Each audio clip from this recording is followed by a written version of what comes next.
Mrs. Mitchell? Yes. Mr. Anderson? Yes. We'll try one more time. Mr. Boyle? Not available. Approved. Please rise and join me in the Pledge of Allegiance.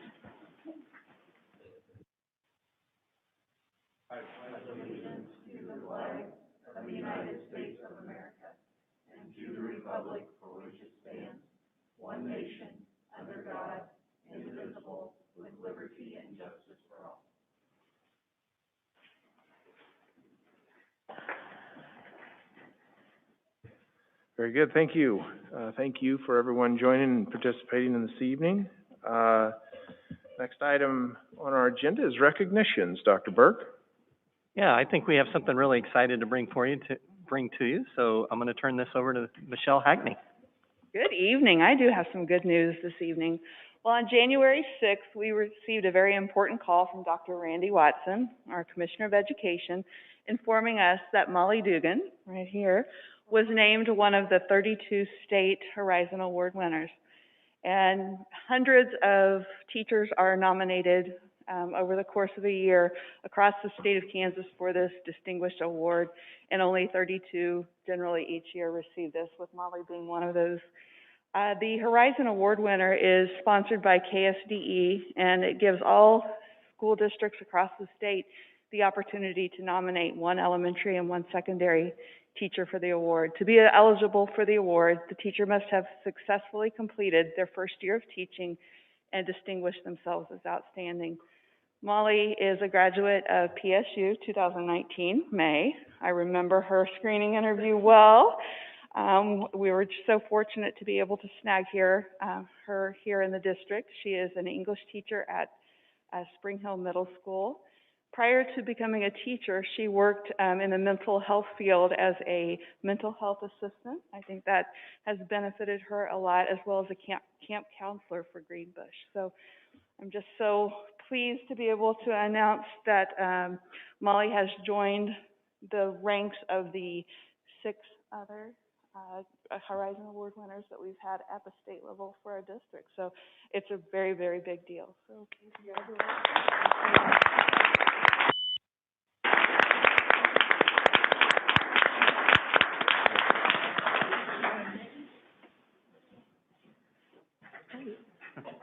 I just quickly want to say thank you to this district, because I think it goes without saying that I am the educator that I am largely because of those who are involved with my first year of education. And I think that it's important to notice that, yes, I am very honored to receive this award, but it doesn't just belong to me. It belongs to everyone who has been involved in my first year of teaching, especially those in my building, and Mr. Gertzen and Mika Bauer, and just everybody my students who make me the teacher that I am. So just thank you, because it's given me the opportunity to receive an award like this. So thank you.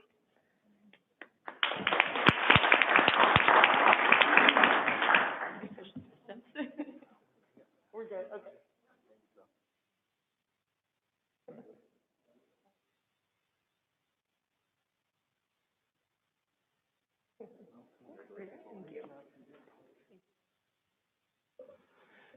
This is an incredibly big deal. When they started the Horizon Award, probably about 10 to 11 years ago, it was to recognize the outstanding first year teacher from the previous year. And then within a couple of years of doing that, I believe 6 years ago, they started asking for the best of the best. And there's a form, there's some, I'm trying to think of what it's called, but some references and forms and some different things that they filled out. And so when they say only 32, you think of there's 285 school districts in the state of Kansas that can have 2 people apiece, and then they only pick 32. And so consistently, year in and year out, Spring Hill's had someone that has made it into the top 32. So poor Miss Dugan, when she got the Spring Hill Award, I told her, I said, hey, congratulations, and you should know we have a history of winning a state award. And her eyes kind of got big, and then she thought I was kidding, and then I said, no, really, we have a tendency to win. So again, appreciate her, the efforts, and Mr. Gertzen for coming as well. So very cool. Thanks.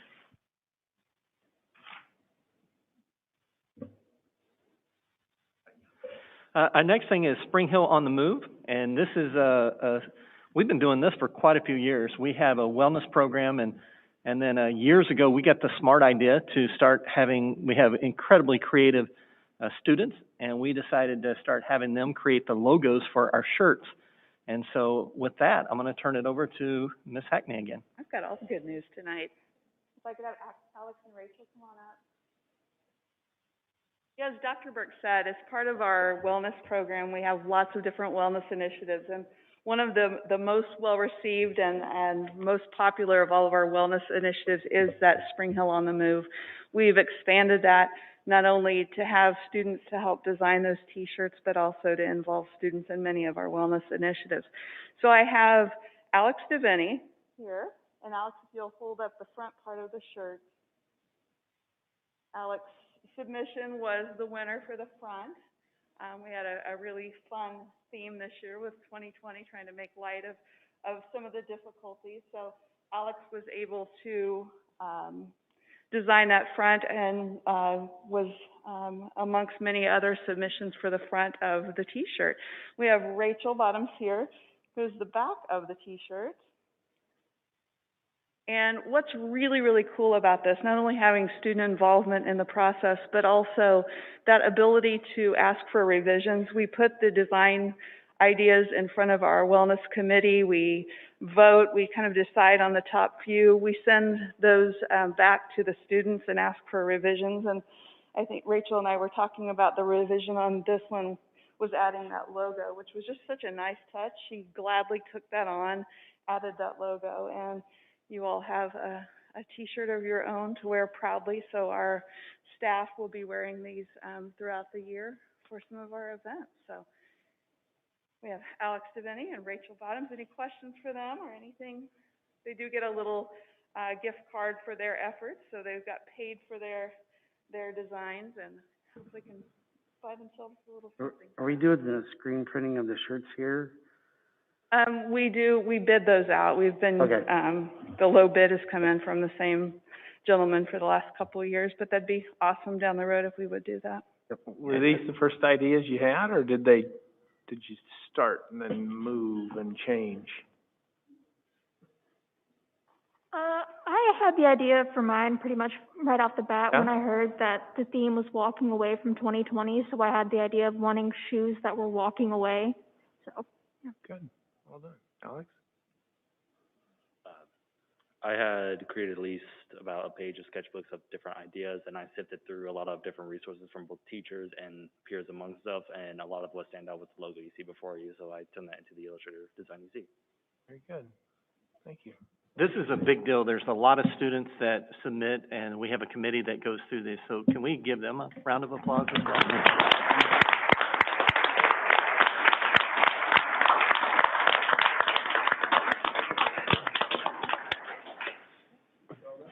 Well done, thank you.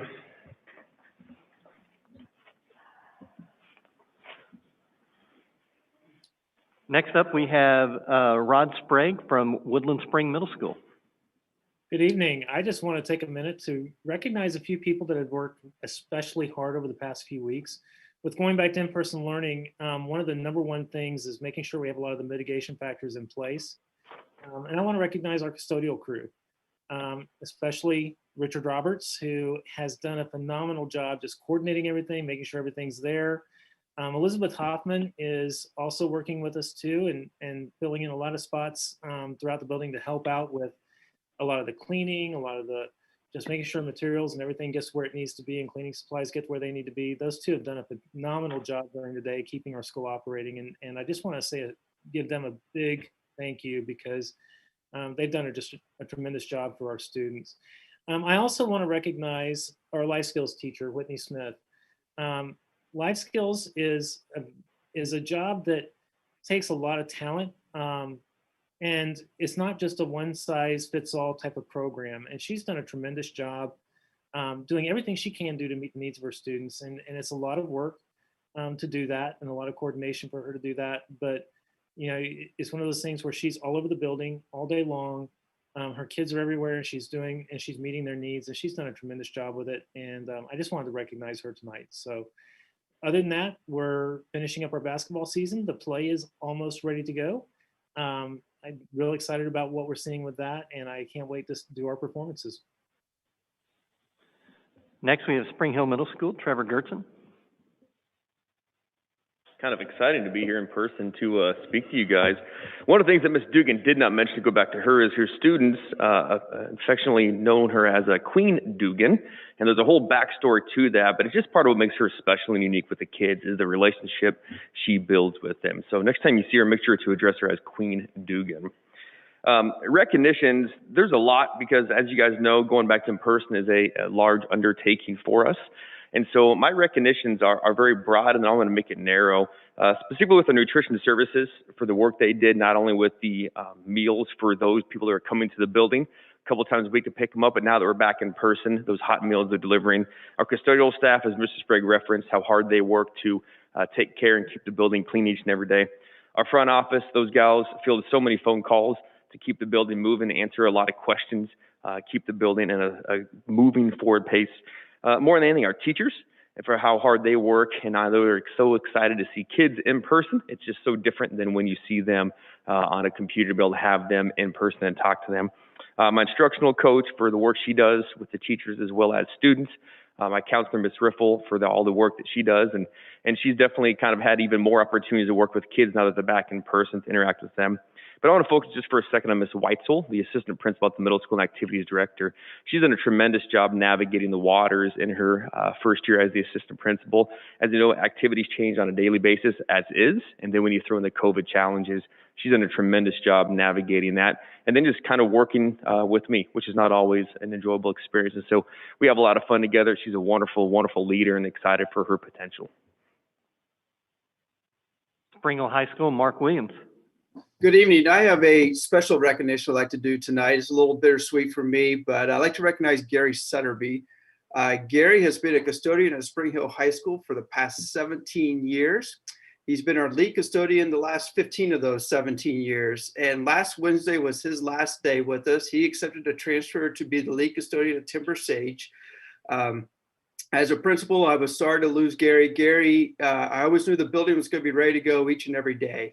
It was always clean, ready for the students, ready for the staff. He was just a phone call away to assist with anything possible.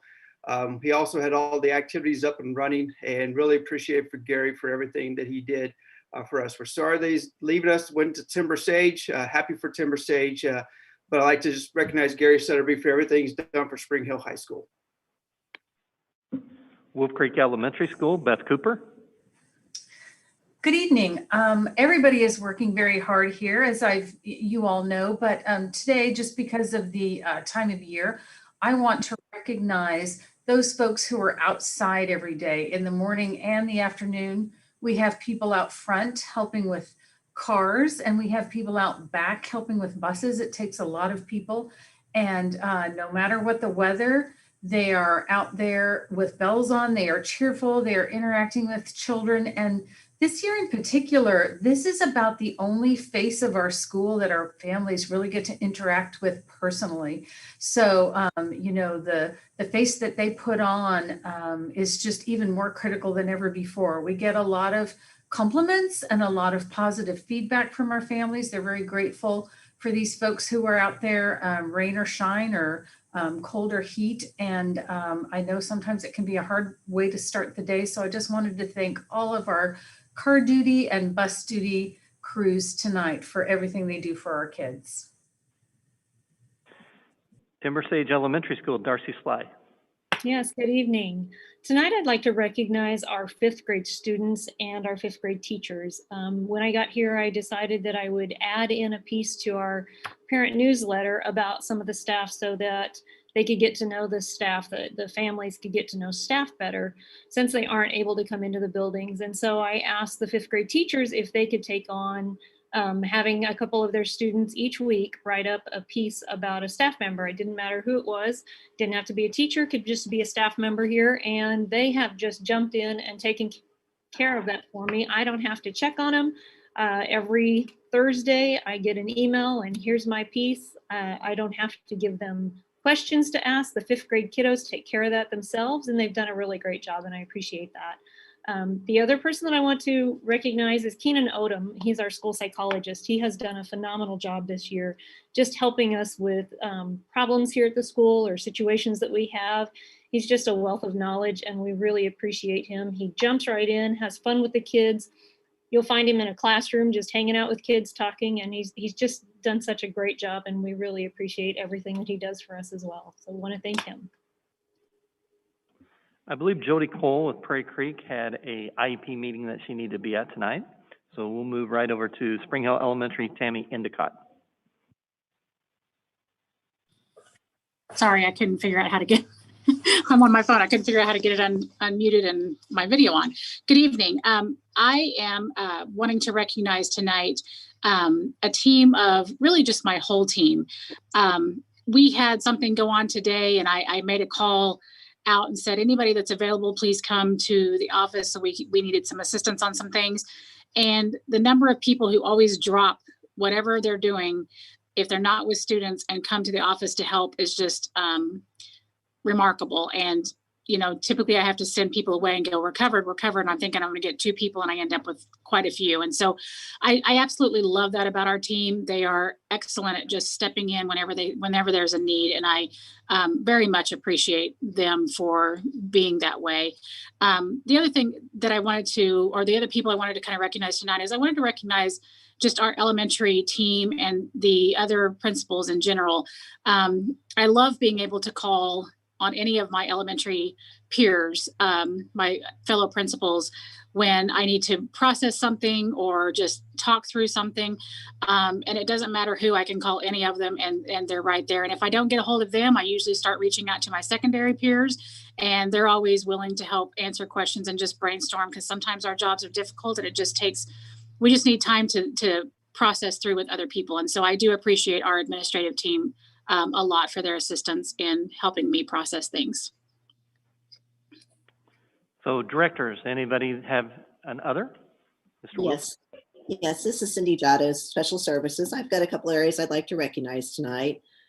We know there have been many challenges on our SPED staff during this school year, and on many times they've risen to the occasion, in fact, gone above and beyond, pretty much doing whatever we've asked them to do despite those challenges. One area that we've really been working hard, we started last year and this year, is working on making sure we really had good, solid, compliant IEPs. Because we're good SPED people, we take some baseline data, and we're at about 37% last year. We rose that to 70% in the winter and spring.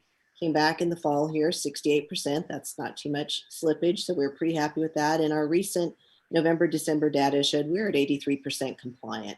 And we're really looking forward and excited to looking at our next data at the end of this quarter, because I know that will be even better, because I know our staff have been working really hard with that. A second area I want to look at it's called Indicator 12, and that has to do with our early childhood. And when we look at those state performance indicators, you have to remember in SPED, we're usually working a year or 2 years behind. So we're looking at 2019 data, but we've been found to be 100% compliant on our Indicator 12, which means that's called the Part C to Part B, which means our infant toddler services, those kiddos who have IEPs there, when they've come to us, we've initiated, we've found them eligible, or they've developed an IEP and implemented it by their 3rd birthday. And that's a pretty solid requirement. So we're 100% compliant with that, and very happy with the hard work our early childhood team has done to be cognizant and timely in that process. Brad Wilson? Yeah, I just want to take a quick minute to recognize Kylie's facilities group. You guys know that they're out there shoveling and clearing all that, but I think today I realized as one of them, Bob Moss, was up on a roof much of the day, if not all the day, trying to fix a rooftop unit. And you guys can imagine in single-digit weather, he's up on top of the roof, spending most of his day up there, up and down a ladder to try to fix a rooftop unit. But Bob's not the only one. That whole facilities group just does whatever, doesn't worry about weather, and they just take on any challenge that's given to them. So they do a great job. Any other directors? Yes, Dr. Burke, this is Stephanie Barnhill. I'd like to recognize the staff, the team at the Spring Hill Early Learning Academy. These staff members are so dedicated to what they do. The minute someone needs to be out, they recognize that there is a place to be filled or there's something that needs to be taken care of, and they step right in. This place runs very seamlessly. The students are always escorted from buses to cars to the building. The parents are assisted with the kiddos in and out of the cars, and I just cannot tell you how much that I appreciate the entire staff and all the work they do to make sure that our kids are safe and well taken care of and having lots of fun.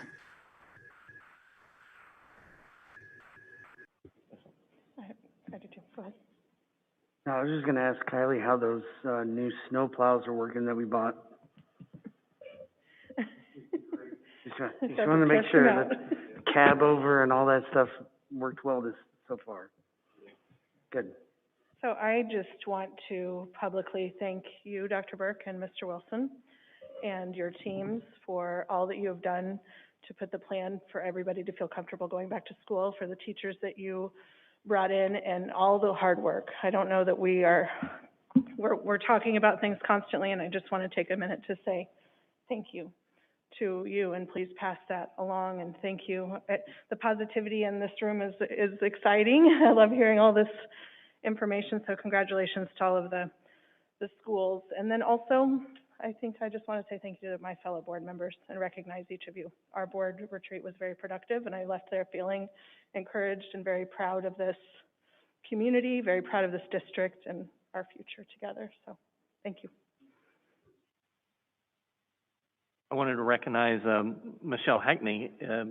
HR at this time is not very easy, and we have done she has done an incredible job.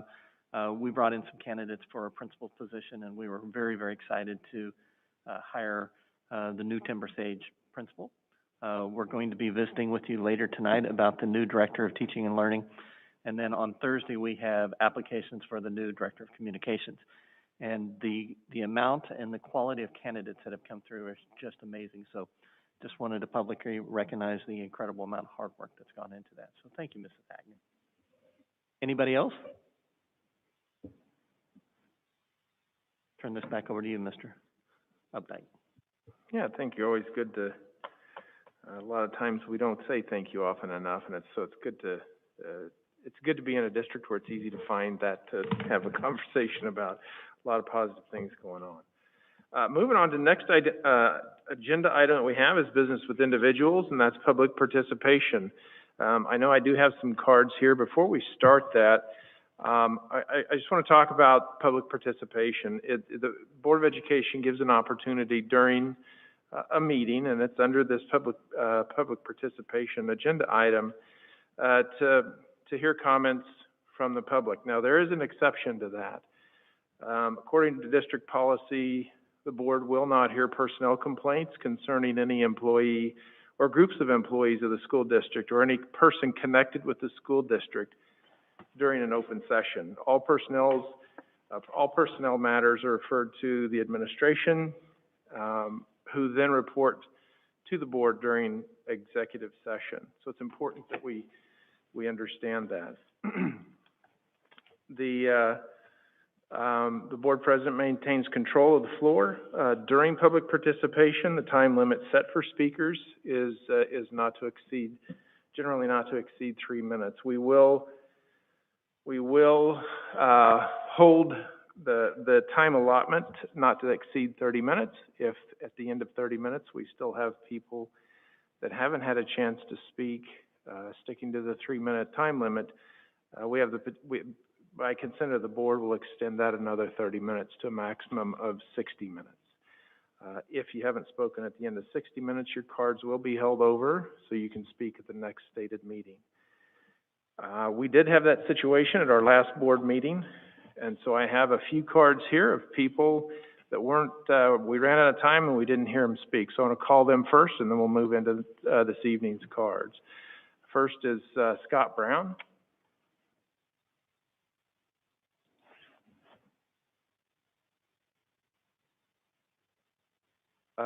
Matt Nabel.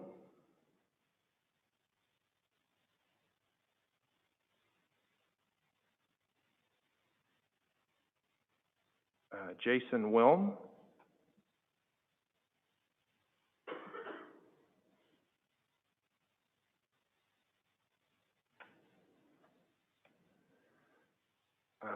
Ronald Jusler.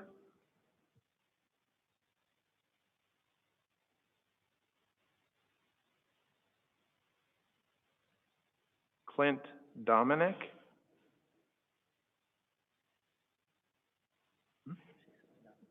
No? Okay. Melanie Nijko? Nujko? Sorry.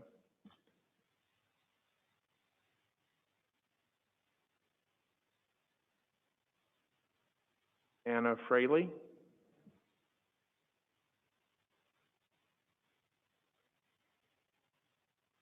Brian Connell. Anyone whose name I called here to speak.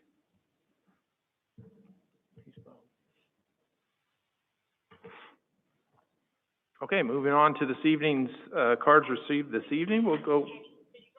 Whoops. I don't know what that is. It's the weather forecast, I guess. Yeah, I don't either. We'll go through these in the order that they were received. Again, reminder that there's generally stick to 3 minutes. We will hold a 30-minute session. If after 30 minutes people still haven't spoken, we'll extend that to 60 minutes. First up is Michaela Hunter.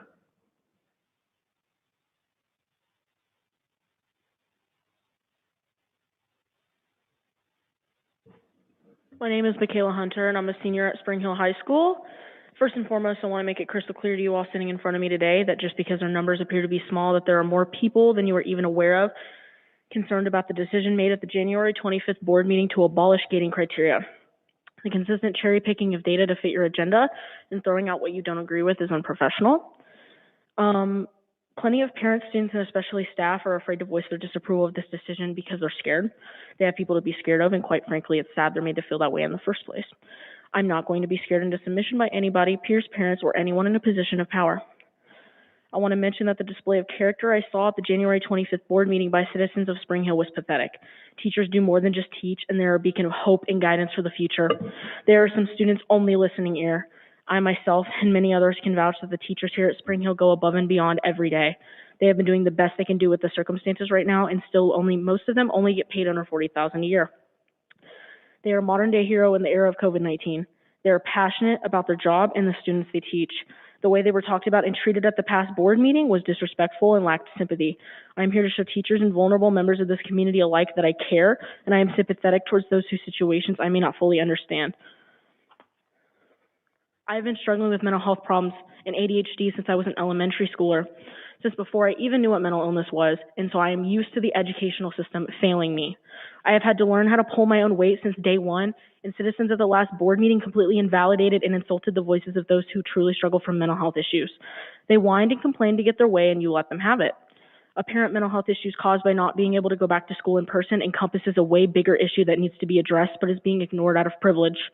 Students who are truly struggling need access to resources that will help them get back on their feet and function on a day-to-day basis, not when they're already at a point of considering suicide. If you can't mentally handle the strain of a roadblock in life like this, I'm highly concerned for your ability to function out in the real world. Stop positively enforcing entitled behavior. Your job as board members is to protect your students and staff, and so do it.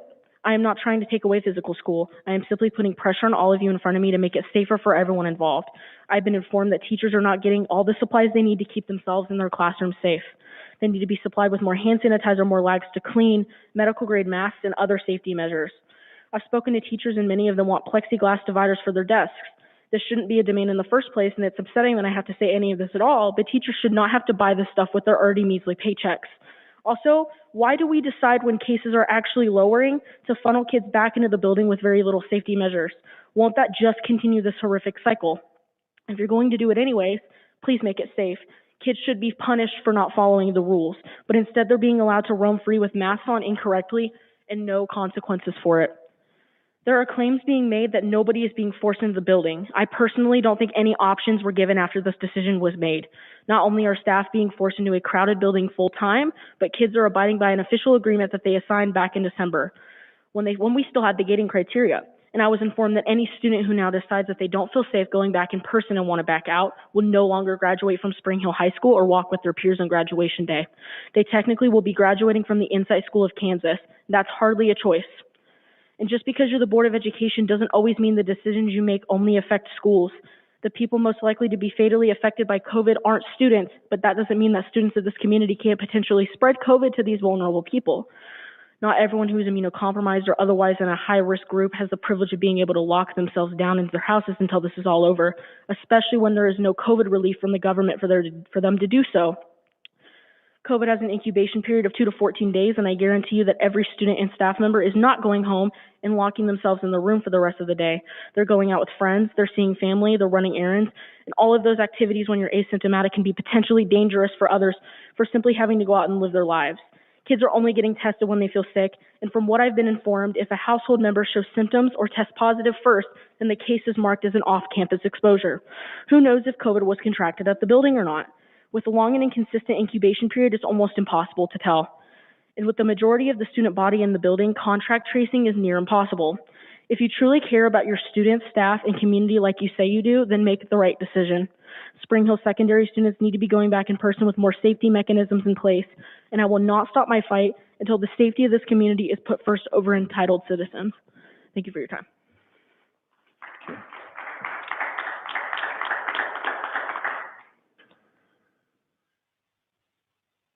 Nick Workman?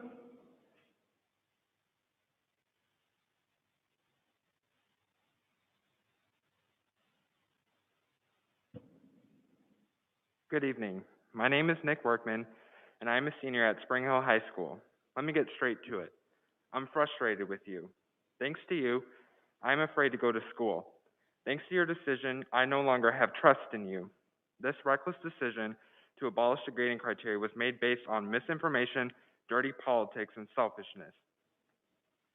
I, along with my friends, reached out to dozens of students, including some staff members and parents. Most of the students we reached out to were too afraid to even just sit here behind me because of the anger you gave light to on the 25th of January.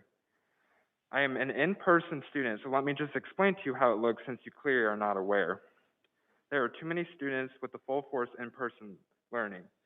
Social distancing is almost completely impossible. So many students do not wear their mask correctly and refuse to listen when asked to, many of whom spoke here at the last board meeting. I'm sure many of you heard that the South African strain is now in Kansas. I would not be surprised if it is already here in Spring Hill. According to the Novavax COVID vaccine trials, the vaccine is only 60% effective against the South African strain, compared to the 95.6% for the original strain. This strain is also 50% more contagious and has a much higher fatality rate among younger kids and young adults. According to the CDC, and again, no gating criteria to help our schools and teachers against what I just mentioned. There can also be safer ways to have kids back in school, but getting rid of our entire safety belt has not prepared our schools for improvement. It has only prepared us for disaster. You continue to water down the gating criteria because you didn't like the facts and science, and you are the ones who are apparently supposed to make educated decisions for our safety. That definitely did not happen at the last meeting. Also, lunchtime is another issue in our schools. They do have seats sectioned off. However, there is not enough distance between many kids, especially the circle tables. Here's a solution. How about we get plexiglass or some sort of clear barrier to section off seats so that it is more safe and more students can safely eat in the lunchroom? 1 minute. Sadly, you continue to hold on to misinformation, so we already know fighting for the reinstitution of our gating criteria will be a long fight. So let's start with something else, shall we? COVID testing. Why have you not stepped up and got our schools readily available testing for students and all staff members? Some of you point to your misleading data and claim that COVID is not spreading in our schools. But what you fail to consider is that students are only getting tested when they have symptoms. In case you have been living under a rock, most individuals who are very young, all the way to my age, show little symptoms, if any at all. If we have readily available testing for our schools, I guarantee you that your so-called data would look even more like a fairy tale. After all, a board member once said, "I don't care what the data says because we know what we see with our own eyes." Another thing, you are not giving our teachers enough resources to feel safe enough. I'm tired of seeing my teachers having to spend their own money just to make their classrooms more safe. Let me be clear. Wrap up, please. I'm sorry, what? Wrap up, please. Okay, sorry, I'll try to be fast. Let me be clear, because apparently you're not getting it. It is your responsibility to provide the resources for our teachers and to keep us safe. I do have to say I appreciate the members who called out Senator Robert Olson and State Representative Adam Thomas for abusing and blackmailing you guys into making the decision you made. If they are hearing me tonight, shame on you. Like I said earlier, several students did not come because they felt too threatened by the group who was here the 25th, including parents who are afraid of threats from other parents. Okay, and this is my last part. I hope you actually listen to me, a student here in Spring Hill School District, but in case you tone me out and are only listening now, hear this. We are afraid. We are afraid for our teachers. We are afraid for our families at home. All we are asking for is you to do your jobs and keep us safe. Is that really too much to ask for? Thank you.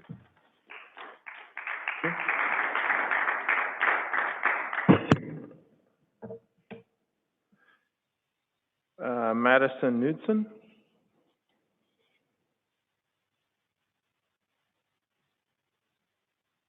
Madison Newton. I'm a Spring Hill graduate. I've been here my whole life. I'm here to voice my opinion about in-person school. Even though I've graduated, this is still my community, and people I care about still go to this school or they work there. I'd like to delve into the mental health issue. I do think, obviously, mental health is a big issue, but I think a lot of people saw others with real issues and then just went with that as their own. As much as mental health is an issue, especially in Spring Hill, why are things not being done by the students or their parents to get them the help they need? If not going to school is pushing students over the edge, then clearly there are more underlying issues than just being at home on your laptop. I've spoken to certain staff that have helped mentally ill students, and even they have said that kids are doing a lot better online rather than how they were doing in person. Personally, at this point, it appears that people are just using mental health as a weapon or an excuse when it benefits them. If you're genuinely having this hard of a time with online, then do something to help yourself while you're at home. Like Taylor Dent, a Spring Hill senior, said, if you're feeling sleepy because you're in your bed with your pajamas on, get out of bed and put on actual pants. And if your phone distracts you, put it where you can't reach it and turn the ringer off. You have to be responsible. It's not the school's fault that you don't know how to take care of yourself and get your work done. If you're struggling, talk with your teachers, your parents, and your counselors. Don't put the blame on them in the school. Parents, take responsibility of your children. Even though the school has somewhat of a responsibility, they're still your children, therefore they're still your responsibility. Talk to your kids, listen to them, take them to therapy if you can afford it. I also have mental health issues, but I get up and go to work because I know it's something I have to do in order to keep myself responsible. You have to put an effort in instead of thinking you'll always get your way by complaining and whining your way to the top, because in the real world, that's not going to work, and you're going to have a rude awakening if that's what you're expecting. 1 minute. You can't keep accusing everyone that disagrees with how things are being handled and say they don't care about mental health, because a lot of them deal with mental health issues as well. I learned the hard way that nobody can help you if you're silent. The same people that have begun claiming mental health as their reasoning to going back to school are the same kids that sit on their phone during class, play around with their friends during class, walk the halls, or even sleep. I know this because I experienced it. I've watched it with my own 2 eyes. Now, the same thing is happening for online school, but suddenly that's the school's problem and not the students. Of course, we have to take people's mental health into account, but you can't weaponize it and make it harder for kids that have genuine mental health problems. It's time to stop being selfish and think of the people that can be infected by the spread of a virus like this.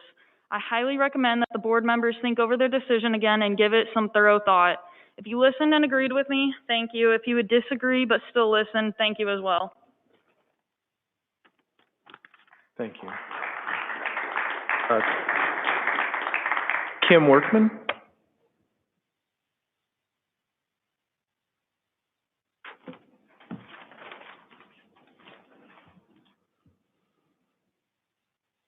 Hi, good evening. I am here to represent the students that cannot be here. We did a Google Doc and they filled out some information that they wanted to share. There are a couple that are former students, so I'm just going to read and I'll state their names if they wanted to release their name. Elise Belchner, she's a junior. Eliminating the gating criteria mirrors the following logic. You get upset when receiving a speeding ticket on the road in which you believe you should have a higher limit. Instead of looking to reform this law, you abolish the entire criminal justice system. Everyone can agree that this is an absurd logic. We can't simply abolish a system that was built to protect. We must work to find reforms to ensure our safety. Unfortunately, abolishing the grading criteria is grossly similar to this logically philosophy.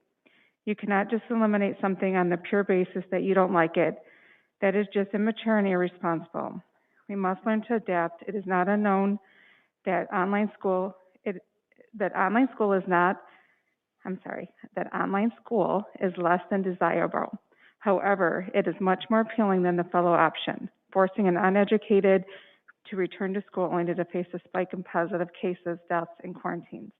I agreed to coming back in person at the beginning of the year under the impression that the district would keep my family and I safe with set guidelines. I am now learning that my faith was hollow. The next is Meg Putnam. She is a former school president.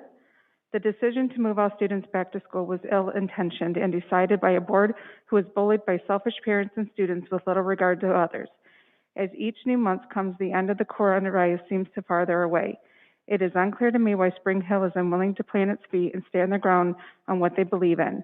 But this simply has never been previously modeled, so it is really no surprise.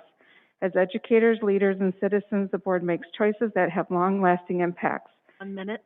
It is irresponsible to send everyone back to school at this time. Students deserve a normal education, yes. However, times are not normal. The only way students will one day receive the normal education is if we act now towards that. We can no longer go backwards to returning to how things were before the virus. We must work forward to what things would be like after the virus. Selfish students and parents are thinking about now, but if we just admit that students this year are going to have a crappy year, that means that the board is wanting to give them a normal education in the upcoming year. Seniors can have hope for a normal college experience. 8th graders can have hope for a regular high school career. And it's not just hope, it's real action. Real precaution taken to achieve those things. Right now, all we have is hope, and if we do not do anything and sending students back, it is not returning to normal, it is pushing normal further away. My heart breaks for those families who have lost members and close friends due to the virus, and for the teachers at risk. I am so sorry. Please wrap up. Okay, this one's very short. Layla Smith, Spring Hill Senior. Students must put their trust in the Board of Education to keep them safe. The most recent decision made does the opposite to this. Many students are scared in themselves, their families, and people around them. A student should never feel scared or trapped into going to school. Thank you. Thank you.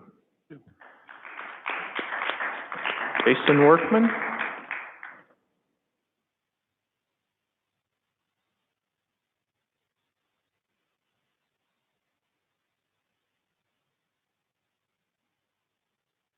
Good evening.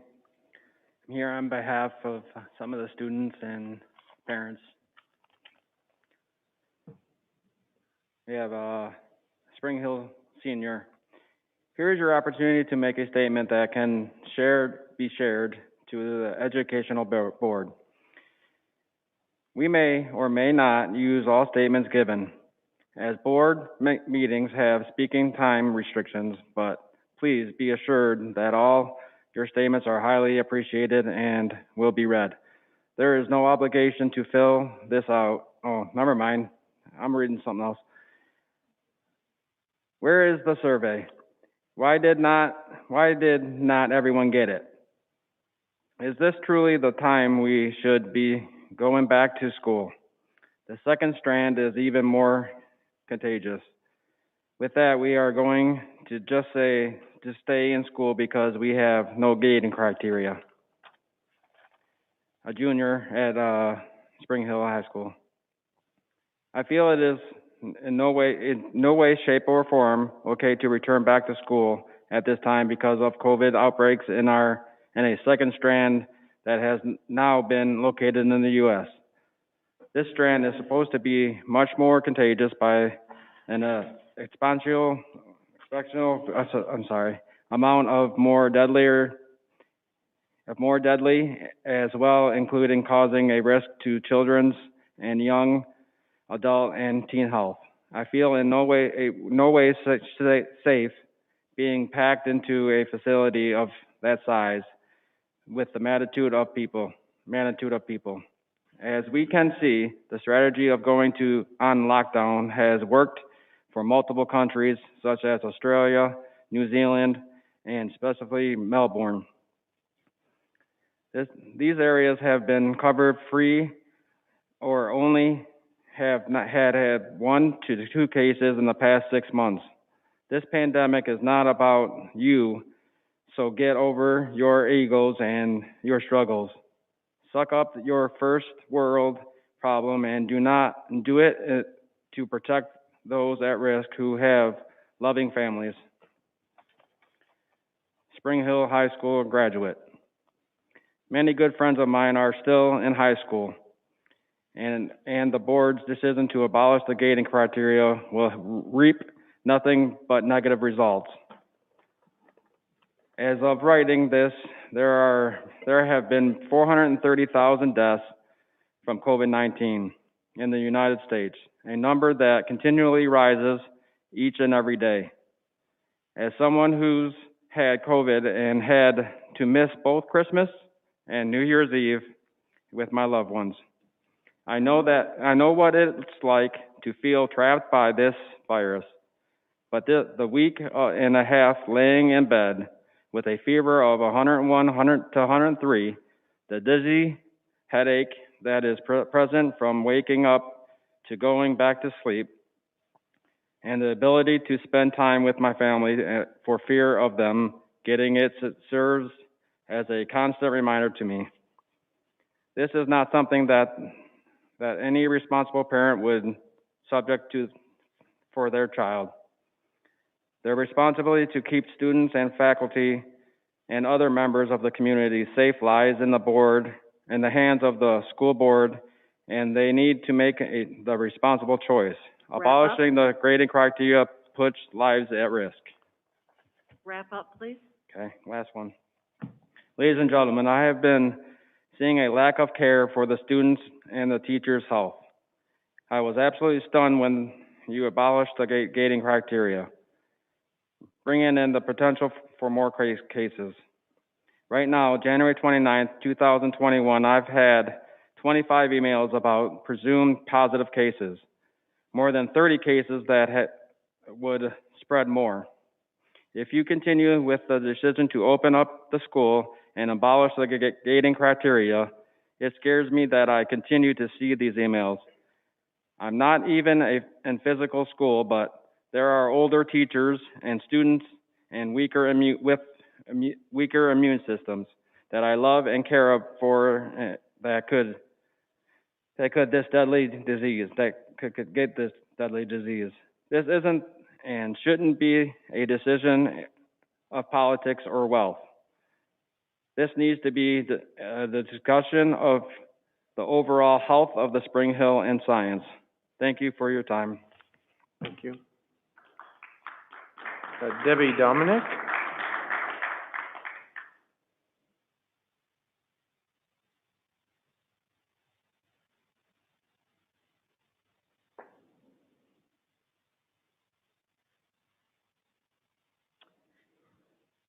Is this okay?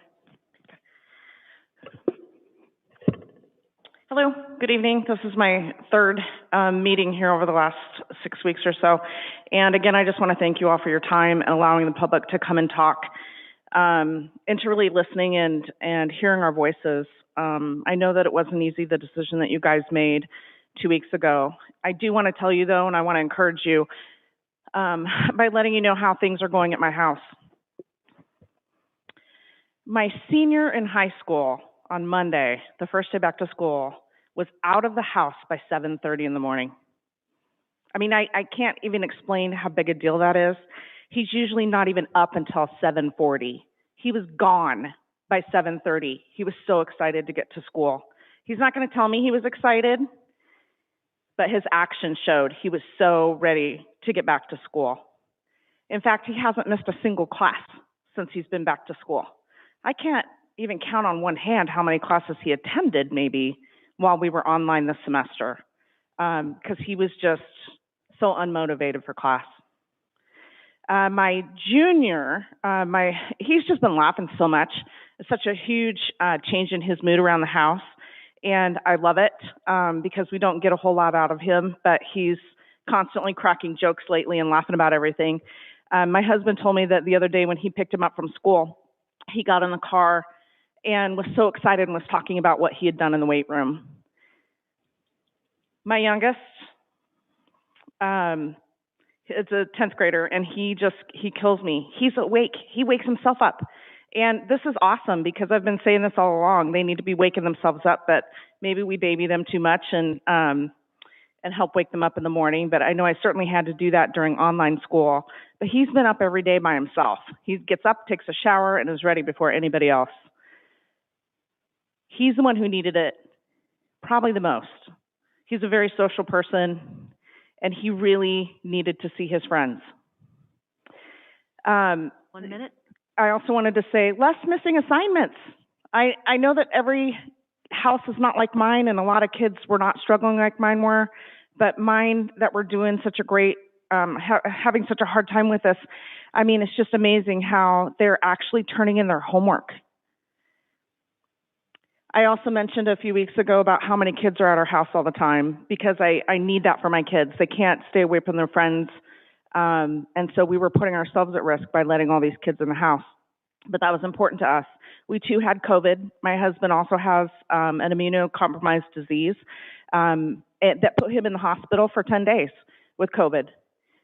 Even that said, we kept letting kids come in our house because our kids' mental health is more important than our own physical health. There were no kids at my house this weekend. Even with the Super Bowl, 0 kids other than my own. And I don't mean that in a bad way. I mean that in a good way. They didn't need to come to my house because they get to see each other at school. Wrap up. I just want to say, please keep putting our kids first. I know that you guys have gotten a lot of slack from the community, and I've heard some comments about how teachers don't feel cared about. Please remember that we're caring about our kids, and I appreciate your guys' time. Thank you. Thank you. Aaron Davis?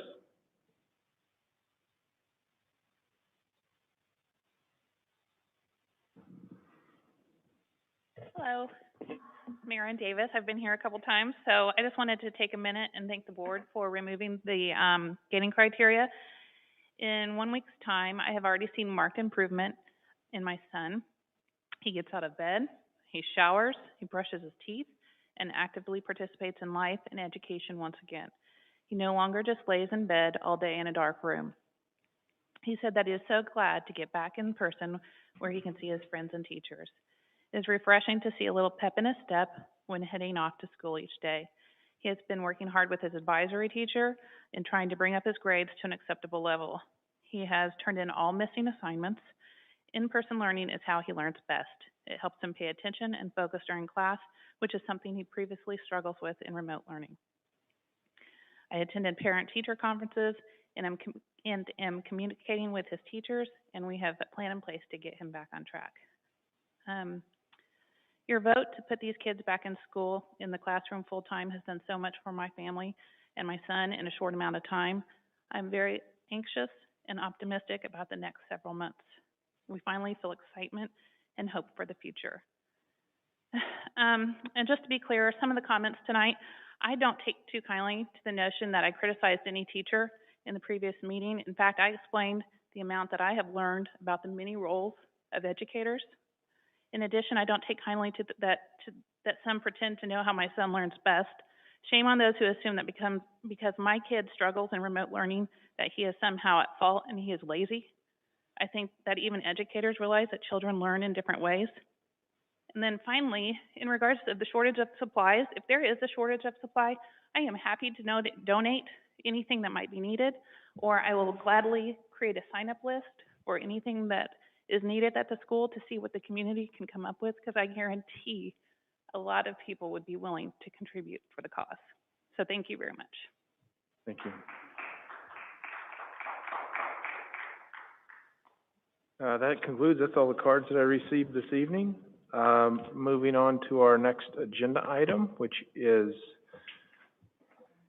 the consent agenda. Consent agenda includes approval of the consent agenda items, approval of the minutes of our last stated meeting, personnel, Insight early graduation requests, and Kansas Association of School Boards policy updates and policy GAJ gifts. Any discussion? I really enjoyed reading the early graduation letters for Insight.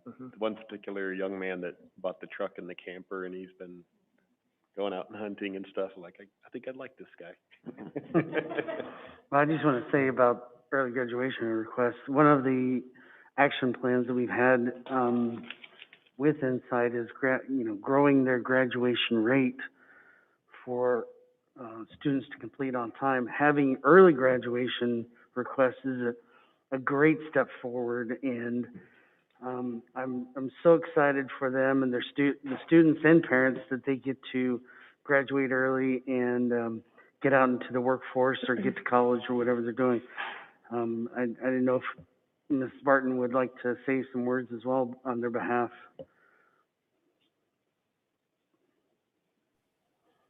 Sure. Good evening. Thank you for taking the time to read. Our list has grown, which is very exciting, and it is so much fun to see every letter. You see that there's a very different plan in place, which I think that's how it should be. And so I know that the families are very excited, and they really appreciate the opportunity to allow their student to take this step a little bit early and head out and do great things. And we appreciate your support as we support them in doing that, and look forward to their future and hearing from them as a Insight alumni. I just wanted to say congratulations to you as well. Congratulations to all the students and parents, but to you and your staff, that is an amazing accomplishment and great job. And for me, this, I don't, how do I want to say this? I would love to get to a point where we don't have to approve early graduation requests, that the student can go by their own pace, graduate when they need to graduate, whether it be a year early, 6 months early, whatever it is for them. This needs to be an individual student's choice on how they progress through high school and graduate when they need to and move on. So at some point, I would love to get to a point where we don't have to approve early graduation, it just happens. With that, Mr. President, I move that we approve the consent agenda. It's moved and seconded. Approve the consent agenda. Any final questions, comments, or concerns? Discussion.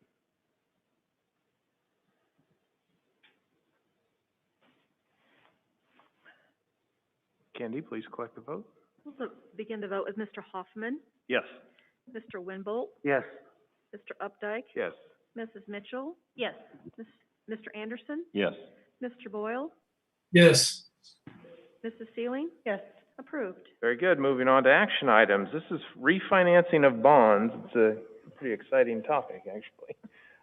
Dr. Burke. Yeah, I every once in a while we get to do something that's really positive for the taxpayers of the school district. And so we have Greg Varenberg. He's with Raymond James. And Greg, we're going to turn it over to you. I think when you were here a little while back, you mentioned that we might be able to save taxpayers about $636,000.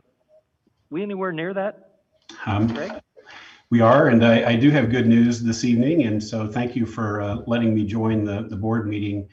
When you think back on the process that we've gone through on the refinancing, it started with identifying the opportunity in December and then having the administration of the board put this on the agenda for your January 11th meeting. At that January 11th meeting, the board adopted the authorizing resolution, and that gave us permission to start working on the refinancing. We immediately worked with Moody's Investor Service to have a bond rating assigned to this issue. Moody's just recently announced new rating criteria for school districts nationally. And so the district's bond rating under that new criteria came out to be an A1 rating. Once we had that rating in hand, we also looked at the possibility of using bond insurance to help increase the savings. We sent a package to both of the AA rated bond insurance companies and had a favorable quote from Build America Mutual. Once we had the A1 rating from Moody's, we had identified that bond insurance helped maximize the savings. We were then in a position where we could move forward with the sale of the bonds, and we distributed information to investors about a week ago and let them know that we would be taking orders for the sale of the bonds earlier today. So this morning we completed the sale, locked in the final savings, and presenting that final savings to you this evening. But it's also interesting to take a step back and look at the bond market conditions. No surprise, we've been in a very low interest rate environment, near record low interest rate levels. But as we had talked about in January, and it's continued into the early part of February, there is a incredibly strong demand from investors and a lot of money that needs to be invested in the bond market. And that really helps maximize the savings on the refinancing, where we have limited supply and strong demand from investors. But we did start to see just a little bit of upward pressure on interest rates this past week. The 10-year Treasury was up about 10 basis points, or 0.1%.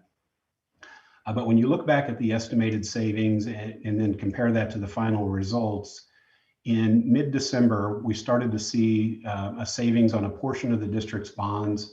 At that point in time, the savings was about $341,000. Then when we met with you in January, that savings had increased to about $667,663. And that was based on an average interest rate at the time of about 1.62%. We continued to see some improvement as we were pulling everything together. Late January, on January 26th, that savings had increased to $908,000. And then just a few days ago, we saw that savings push above the $1 million mark. The estimate on February 3rd was $1,047,000. So we were really pleased when the final savings today came in at $1,059,327. And that average interest rate, instead of being the 1.62 that we saw in January, ended up being a 1.37% interest rate. And so the interest rate reduction, the bonds we're refinancing have a rate of 4.56%. And again, we've lowered that to the 1.37% interest rate that was locked in earlier today. When we complete a refinancing, we oftentimes look at the amount of savings relative to the bonds that are being refinanced. And there's some industry guidelines in terms of minimum levels of savings. The present value savings percentage on this refinancing ended up being 3.23%. So it seemed like it was a reasonable amount of savings relative to the bonds being refinanced. And it was nice that the overall savings pushed above the $1 million mark. The other item that we had talked about a little bit in January, and I just wanted to give you an update on, is that this is not the first refinancing that the district has taken advantage of low interest rates and captured a savings for the local taxpayers. Going back to 2007, 12 different times when interest rates were low, you've captured a savings from a refinancing of a portion of the outstanding bonds. And those savings have ranged anywhere from $202,000 on a small refinancing up to $2.5 million. Now, when we add in the savings from today, it pushes that cumulative total savings for the taxpayers in the district to $10,204,976. So really pleased to be able to capture the higher level of savings than we thought today, but equally as pleased to see that we've pushed over the $10 million mark, which is a significant amount of dollars that will stay in the district rather than be paid out to bond investors. So again, we sold the bonds to investors earlier today. Kevin Wimpy from Bond Counsel, Gilmore and Bell is on the, are participating in the meeting this evening. He drafted the bond resolution, took our final numbers and inserted the final interest rates and amounts into that bond resolution. And there's a number of other ancillary documents that go along with that bond resolution. But the action that you would need to take this evening to lock in the savings, if the savings is acceptable, would be to adopt that bond resolution. And then that will allow us to work towards a closing on March 1st. So with that, I'd be happy to stop and answer any questions that you may have.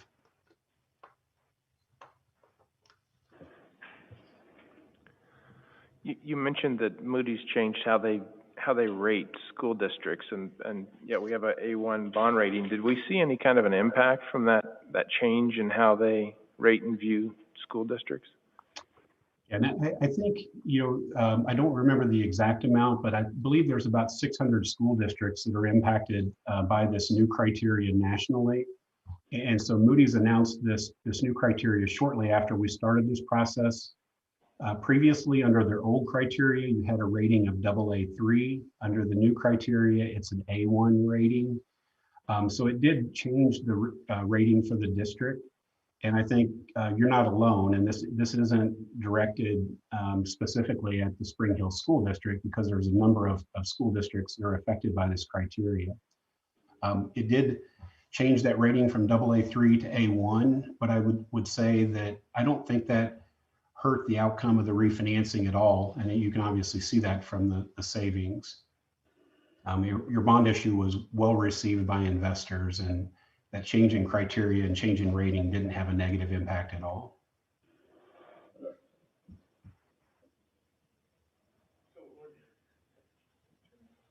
So it really does, it's how they view us. It's not that we've done anything different, right?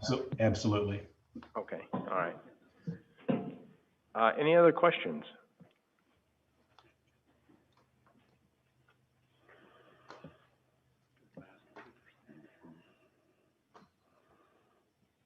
No questions.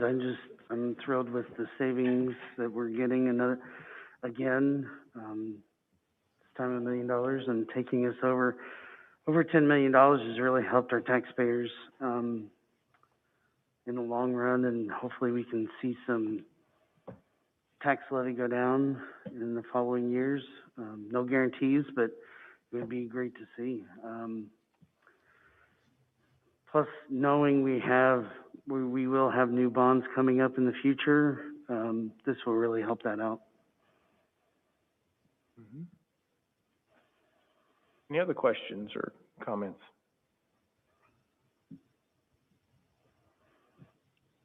We're really excited to be able to bring this to you.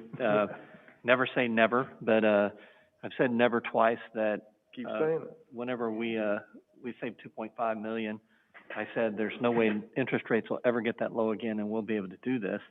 And then here we are, a little over a year later, with over $1 million savings. So very excited to do that.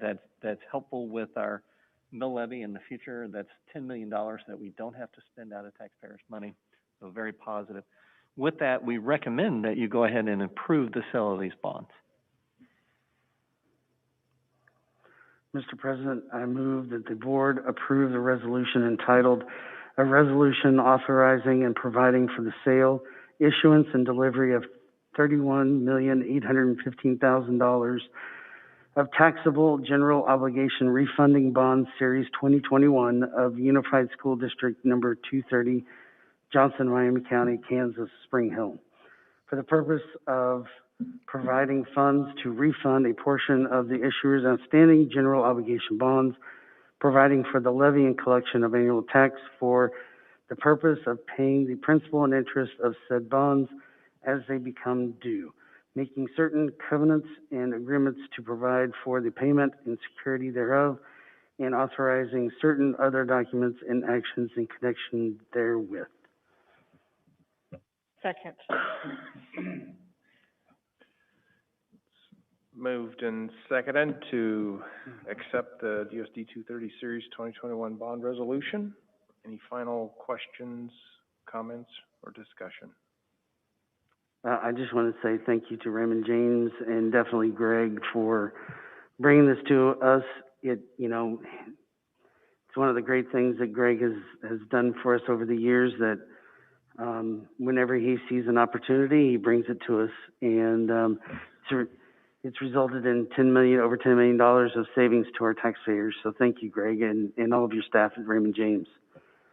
I also want to, thank you. I also want to throw in Doug Swin has really been involved with this, and Doug is the one that's constantly watching the interest rates, and every once in a while he'll come in and say, hey, have you watched the numbers? It might be something we need to get hold of Greg Varenberg about. So don't want to be remiss and forget the importance of Doug. Yep, I'm sure we'll all appreciate Doug. I agree. Thank you, Doug and Greg. This is a big one. It makes that mill levy number a lot easier to work with at the end when budget time comes. So. Well, it's nice to expect a $600 and some thousand savings, and it turns out to be over $1 million. So a big part of it is bringing Doug and Greg keeping an eye on it and bringing that information, acting quickly. The bond market changes all the time, and so being able to respond quickly, I think, is really important. Any other questions or discussion on bond resolution?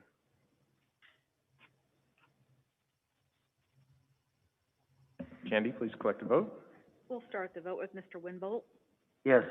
Mr. Updike, Yes. Mrs. Mitchell, Yes. Mr. Anderson, Yes.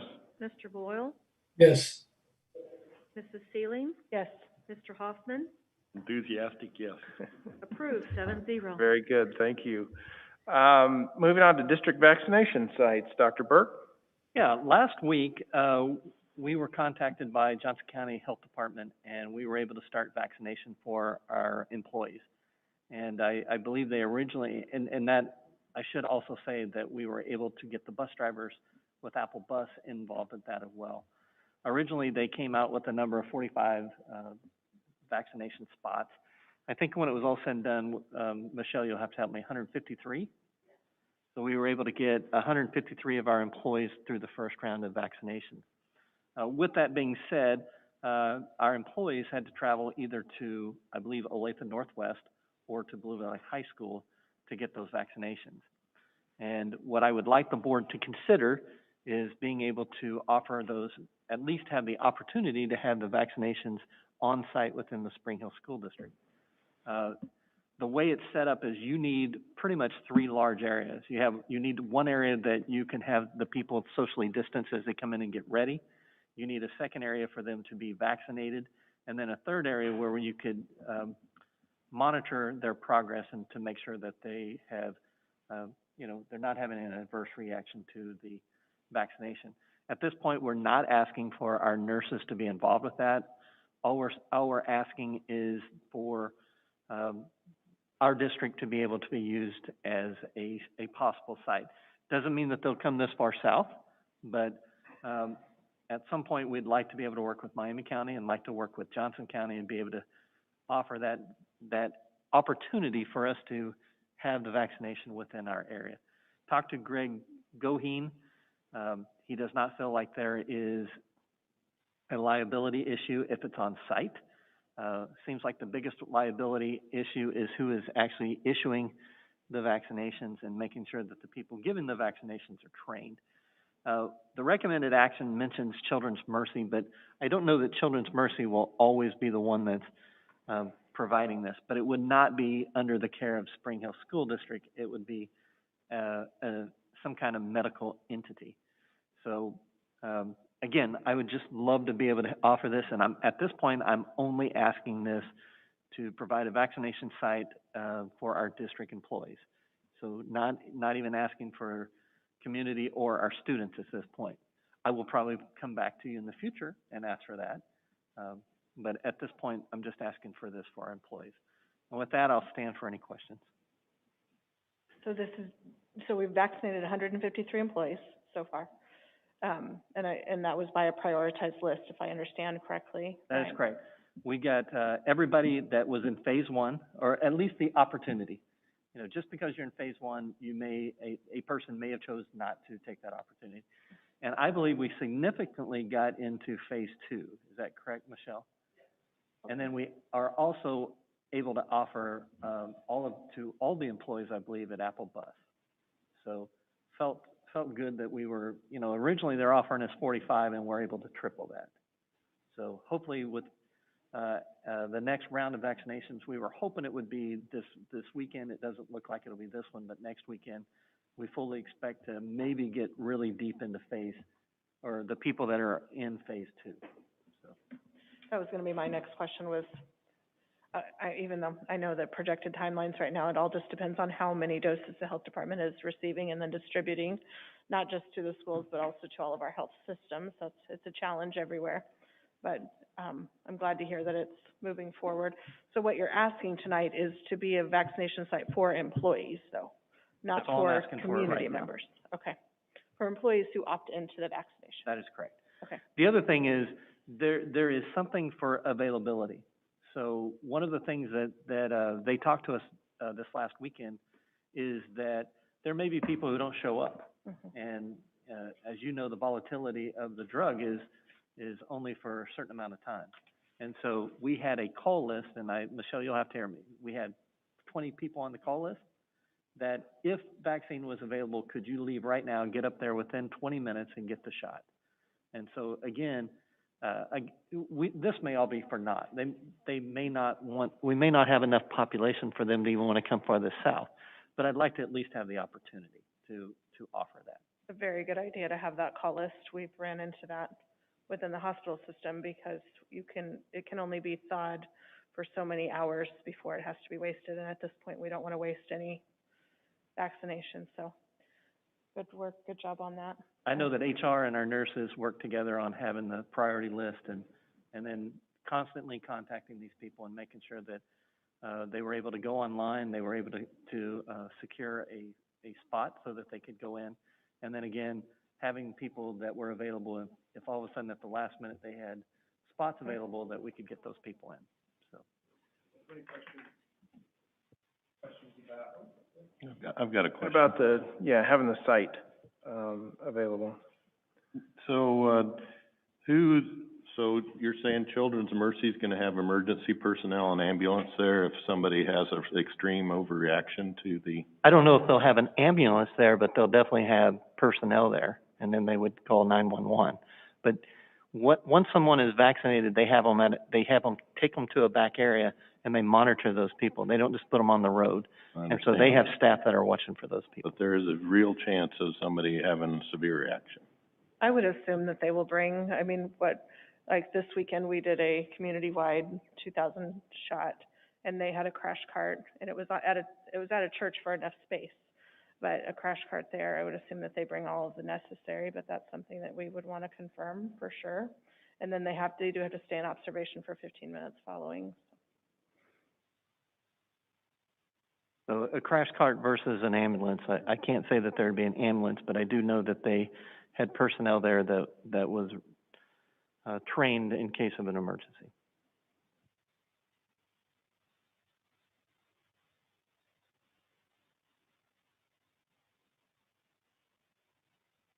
Any other questions or discussion?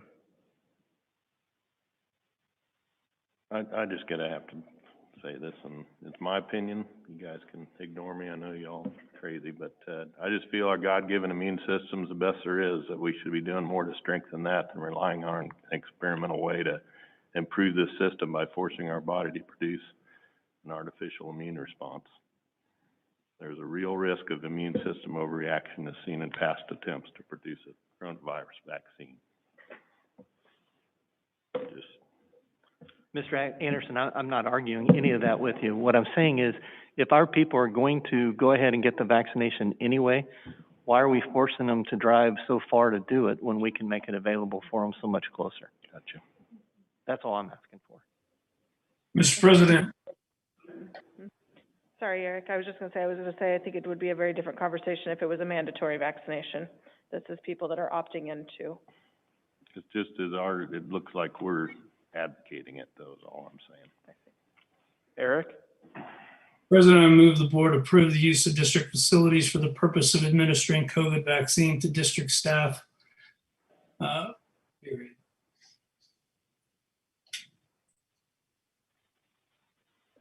I'll second it if he's done.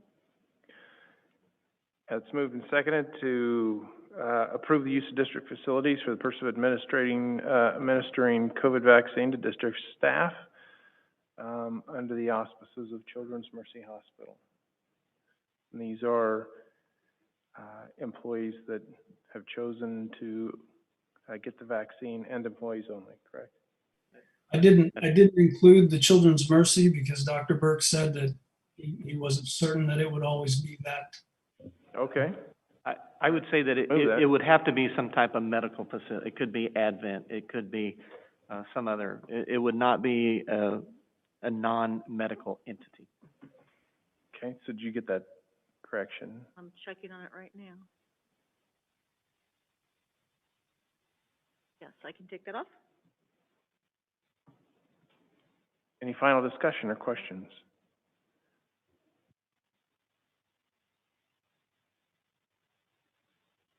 Candy, please collect a vote. We're going to start the vote with Mr. Updike. Yes. Mrs. Mitchell? Yes. Mr. Anderson? No. Mr. Boyle? Yes. Mrs. Sealing? Yes. Mr. Hoffman? Yes. Mr. Winbolt? Yes. Passes 6-1. Thank you. Moving on to discussion items. Bond construction update, Dr. Burke. Yeah, we'll turn this over to Tim Meek. There's still lots of construction going on even with the cold weather, so Tim's going to give us an update. All right. One of the good things that I get to do tonight is I get to, for the last time, let you see the budget for the 2016 bond. All of that money, well, not after tonight, it's already been spent, but we've reconciled it, and we'll show you where it all came from, where it all went and everything like that. So if you go to the page beyond the pretty picture there, the one Mr. Elliott has, you'll see that the contingency balance that we had on the 2016 was $2.4 million. Future land purchase balance was $47,000. And so that left a total of $2,538,963. So we used every bit of that to supplement the total purchase price of the 175th and Ridgeview property of $3,797,948. So as of when we closed on that, that money was all spent. 2016 bond is finished. Doug is gonna over here have a yoo-hoo time because he does not like carrying multiple bonds at one time. So that one's done. When you go on to 2018 bond update, the budget contingency there, we went ahead and broke it down just a little bit more then to find out, okay, where did the rest of that money come from? So you'll see at the very bottom of it that the site acquisition off-site development funds remaining is now $741,000 because we took $1.258 million out of the site acquisition off-site development fund. So, and then we still have the $2,003,942 in the current USD230 contingency fund on the 2018 bond. So, any questions on that? I know it's nice to get that out of there and finally reconciled and all. The site for the middle school, the Wolf Creek site, won't be as easy to do because we'll be pulling that out in bits and pieces as we develop that site because it's not, we didn't write a check for this. Most of what we're doing is the site development part of it and all that. So while we'll write checks to it, it won't be to a developer or a person we bought the property from. It'll be part of the construction cost to build the roads and some of the infrastructure that's going in there. So just want to let you know, and we'll keep that updated as it comes in and we get numbers for that.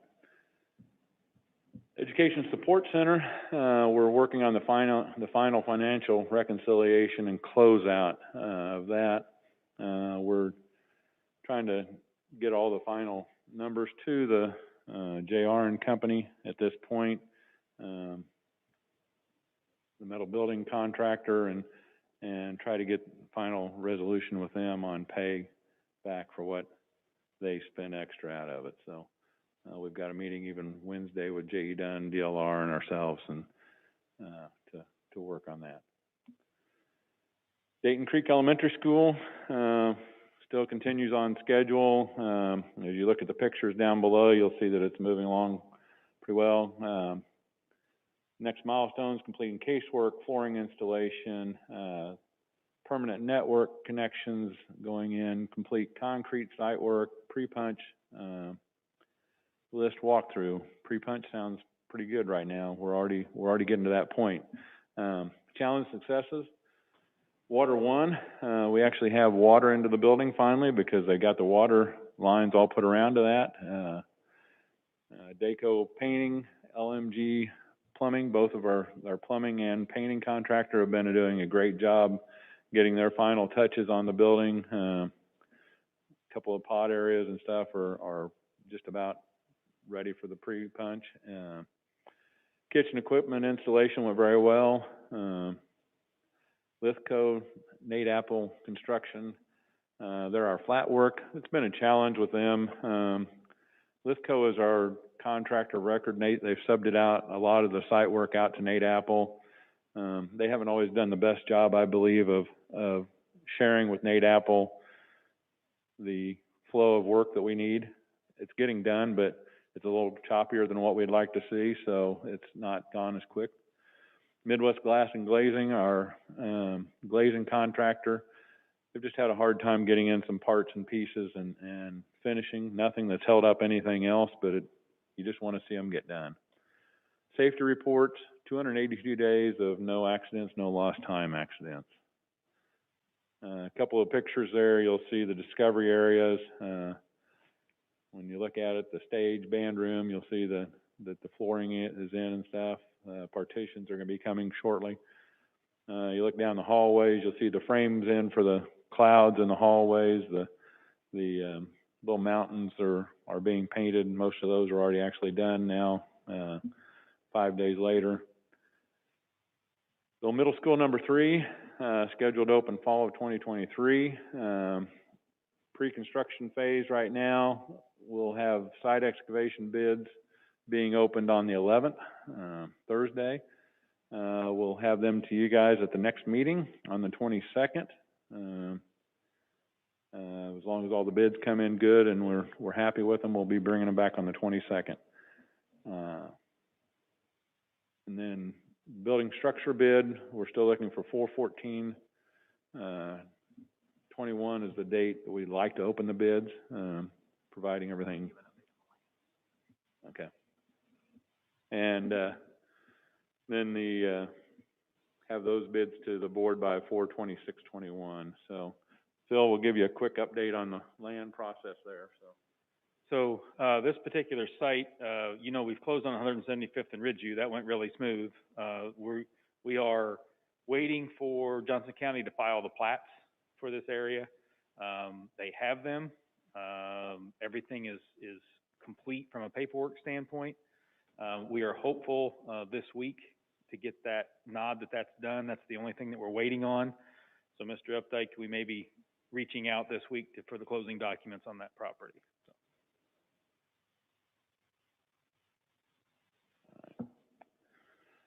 Other construction projects, Spring Hill District Admin Center. Construction began back in the winter of 2020, scheduled to open this spring, 2021.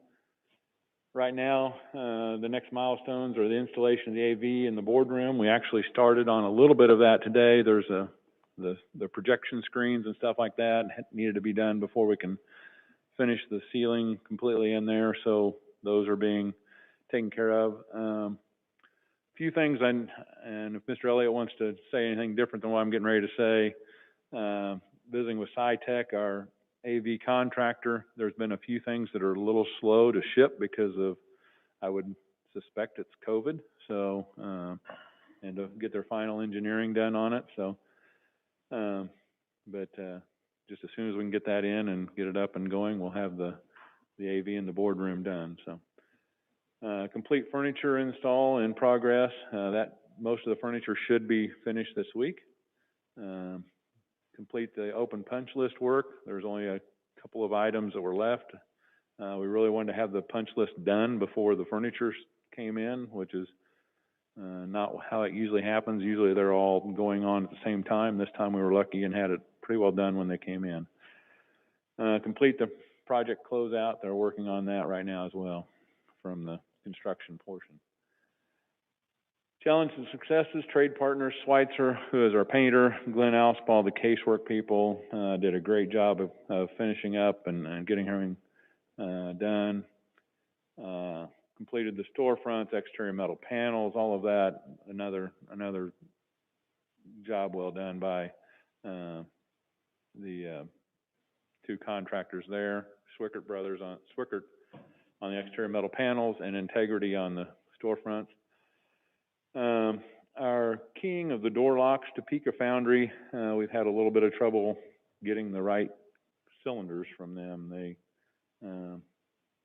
I guess not the cylinders, but the keying, the bitting part of the cylinders came in and they had a couple of pins in the wrong place. So we've sent them back to be rekeyed and waiting on those to come back. So again, pretty minor thing, but again, you want it right when you get it. So safety reports, 235 days, 0 lost time, accidents on that. Main reception desk, upper level reception, you can see some of the furniture that's already in, as well as the casework that was there. Next level is one of the director's offices and a standard office pictures there of the furniture that's gone in. So the other item is the Spring Hill Elementary paving rehab. Hopefully to bring that to the board, the bids in the March 2021 with this construction to happen this summer. So, any questions? Do you think it's possible we'll be able to approve the bids for middle school 3 in our new boardroom?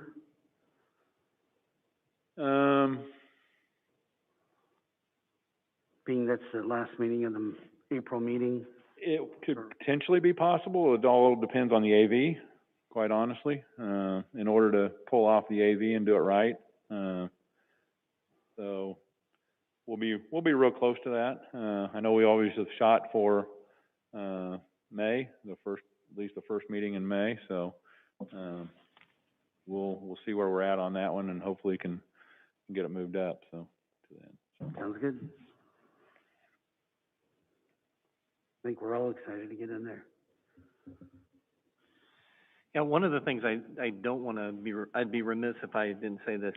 Having Tim and Phil and Kylie have saved, I think that bond was $82 million. I would say that we're probably got something closer to $100 million worth of I don't even know how to say it, work and value, and that's a great work, and just services out of that. Having those guys there constantly checking up on that, following up, the bid process came in so much better than we thought. If you remember back then when we were bidding out, there was a lot of concern about inflation, and not only did we meet all of our bid specs, but we actually came in under that. So, when we were just talking about saving the district $10 million on bonds, it should also be noted that I bet we got at least another $10 million of value just having these guys on site and constantly checking to make sure things are being done. When they're there and they can point something out that doesn't have to get rebuilt or it doesn't have to be on the checklist and can be done immediately, that is an incredible value. So again, want to compliment these three and very heartfelt thank you for all the work you've done on this. Thank you. I will say I do appreciate the fact that you guys allow us to do the CM agency work that we do, because I believe that truly is the best value for the district by any savings we have come back to the district. They don't you know, come back to the, contractor to put in their pocket, so, I think that's always a good thing, so, you know, by us managing it well, we can bring that back to you at the end of the project instead of, those allowances that we normally put in there for like temporary heating and stuff like that. Well, if the contractor doesn't use those, that's just extra money they get to keep. But if we don't use them, if we can stage things or see windows of opportunities to where we don't use it, then that money comes back to us. So, you know, just a good way to do it. So again, I appreciate the fact that we get to do this way. So. Thanks, Tim. Thank you.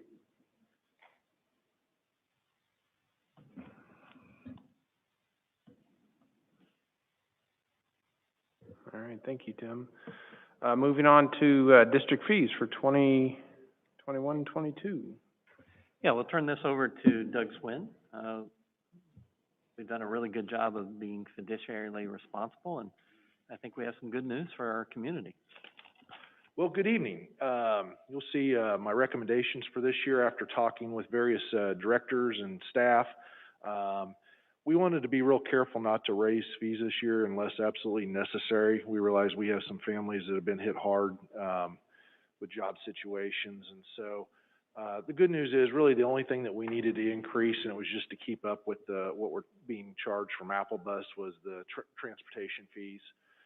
Otherwise, everything else is staying flat this year. So with that, I'll be happy to answer any questions you might have.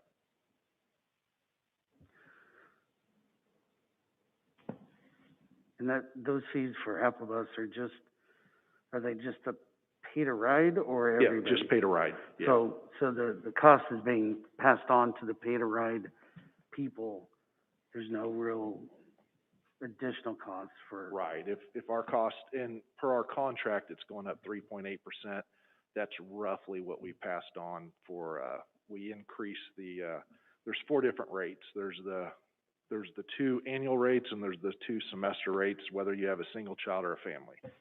And so those are going up. I usually try to round that off to nice even numbers so it's easy for people to remember, but they're going up about 3.8% each. Okay. I was just curious with the technology fees, maybe this is more for Phil, did you see any additional charges where you didn't, you know, they had the computers kind of without checking in as much? We haven't been assessing the parent portion to the 20%, 50%, or 80% since COVID started, for a couple of reasons, unless it's a very blatant, you know, kind of a thing. To try to help our families, the district was in a position where that account was enough to get us by. To answer your question directly, I don't know that we've seen an increased amount. Where we typically, it feels like we do, when that Monday that everybody comes back. I don't know how they got along the 2 or 3 weeks or 4 weeks before that it was in that same condition, but we get a pretty good pile at that particular point. So those have been, it feels like a lot more, but looking at the overall numbers, no. It's about the same. They're on them the same amount, they use them the same amount, whether they're here or there. You know, I think at home we got a few more liquid damages maybe, but we got a few less screen damages, so Gotcha. Okay. I want to compliment our students too. They do a good job of taking care of the vast majority of them. There may be a few that make some mistakes or don't make mistakes, but do something purposely. But the vast majority of our kids understand that they've got an incredible piece of equipment in their hands and they take care of it. Doug, going back to the pay to ride. Yeah. Do you know how we compare to other districts that don't own any buses? Yeah, we're pretty similar, I would say. It's been a while, it's been a year or two since I looked and did a true apples to apples comparison, but I know most of our area people that charge for pay to ride I would bet are within 20 to 30 bucks of what we charge. So I'm just looking at the 10-year increase. It's a lot. It's almost, some of them are close to 50%. Yeah. So, and with the boundary changes, there's going to be some families getting a big surprise. big number. I've got a question on meal prices. Yeah. So food prices continue to go up. I don't understand how we can still provide the same quality of food for no more additional money. That's a good question. I will say, JC does an excellent job of watching the numbers, and we did talk about it. So, I know as we get bigger and buy more and more in bulk, she does a great job of, finding the cheapest food that she can. But I know she does a pretty extensive evaluation of what it takes to make a meal, and she felt like we could probably get by, another year without an increase. Now, I guess my concern is that we're buying the cheapest food available. That's I hope that we're trying to find quality food. well, yeah, You know what I'm saying? And Absolutely. maybe we're keeping the same at a cheaper rate, I guess. Yeah. right. That's what you're saying. One of the things that I would say is, if you remember last spring and then into the summer, we provided meals that we've not done in the past, and we were getting, corresponding money from the feds. So we were actually making more, be careful what I say, we were getting more money from the federal government than we had in the past because we were providing more meals. Now, there were some things that I know that they were doing is, instead of, at one point, they wanted to make sure that we had fresh vegetables and things like that. So she ended up having to pay more for that, but she felt like she could offset the cost of it because she was buying in bulk and then getting the extra funding for the federal government. So I don't think the quality has gone down any. No. But in the future, we're probably not going to continue to provide as many meals because we're probably not going to be doing as much free as we've done in the last few years, or last year. So right now, we have a very positive thing where we don't have to raise meal prices. A year from now, we probably will have to raise them. And I'm not sure how big of an impact the new, ESC with the additional storage there will allow us to buy bulk on non-perishable items to store a little bit longer, and so. Any other questions? All right, thank you. Will this come back in the consent agenda next time, or? Yep. It certainly can, yes. Candy? I think this would be a good thing to bring back in the consent agenda. Yeah, I would just continue I mean, we can say that, students take care of their stuff, but the reality is it's right here in black and white and dollars and cents is when we haven't had to change that fee, that repair fee, or the cost of that to families since we began this. I don't recall, I don't think.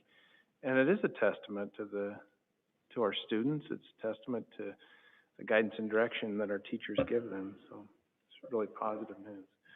Moving on to final discussion item of a solar project. Dr. Burke. Yeah, Kylie Delphi has been working with a couple of groups, and he has an incredible proposal that he would like to get in front of you. So Kylie. Okay, so good evening. We've been looking into the prospect of building a solar array on-site at Spring Hill High School to cut our electrical utility costs and be more environmentally friendly and provide an educational opportunity for students. So since midsummer, I've been in talks with EnergyLink and Evergy about this project. EnergyLink is a design build firm who specializes in energy redevelopment projects. And today I have Jeremy Nolan with me. He is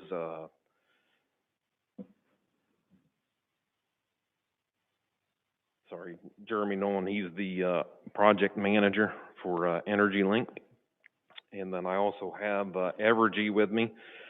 All of us know that Evergy is our utility provider for electricity, and today I have Chris Jackman, Senior Project Manager, and Lindsay Freeman. She's the Senior Business Development from Evergy. So I believe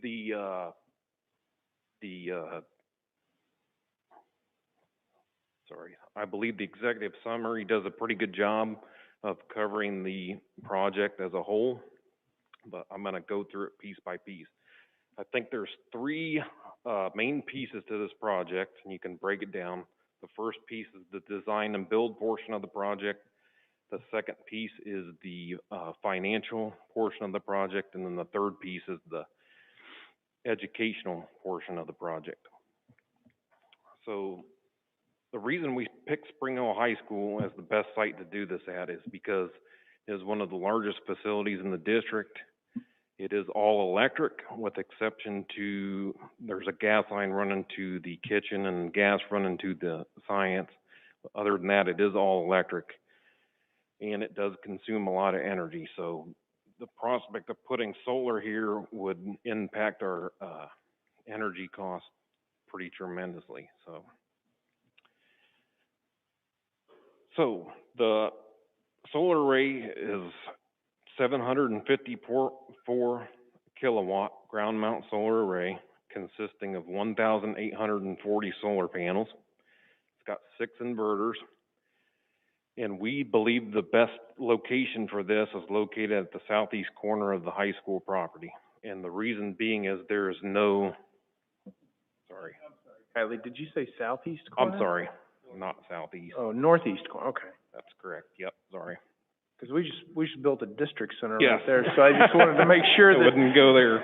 That, we weren't tearing that down and putting it back. Yes. So, anyway. Yep, Sorry. and My that's okay. apologies.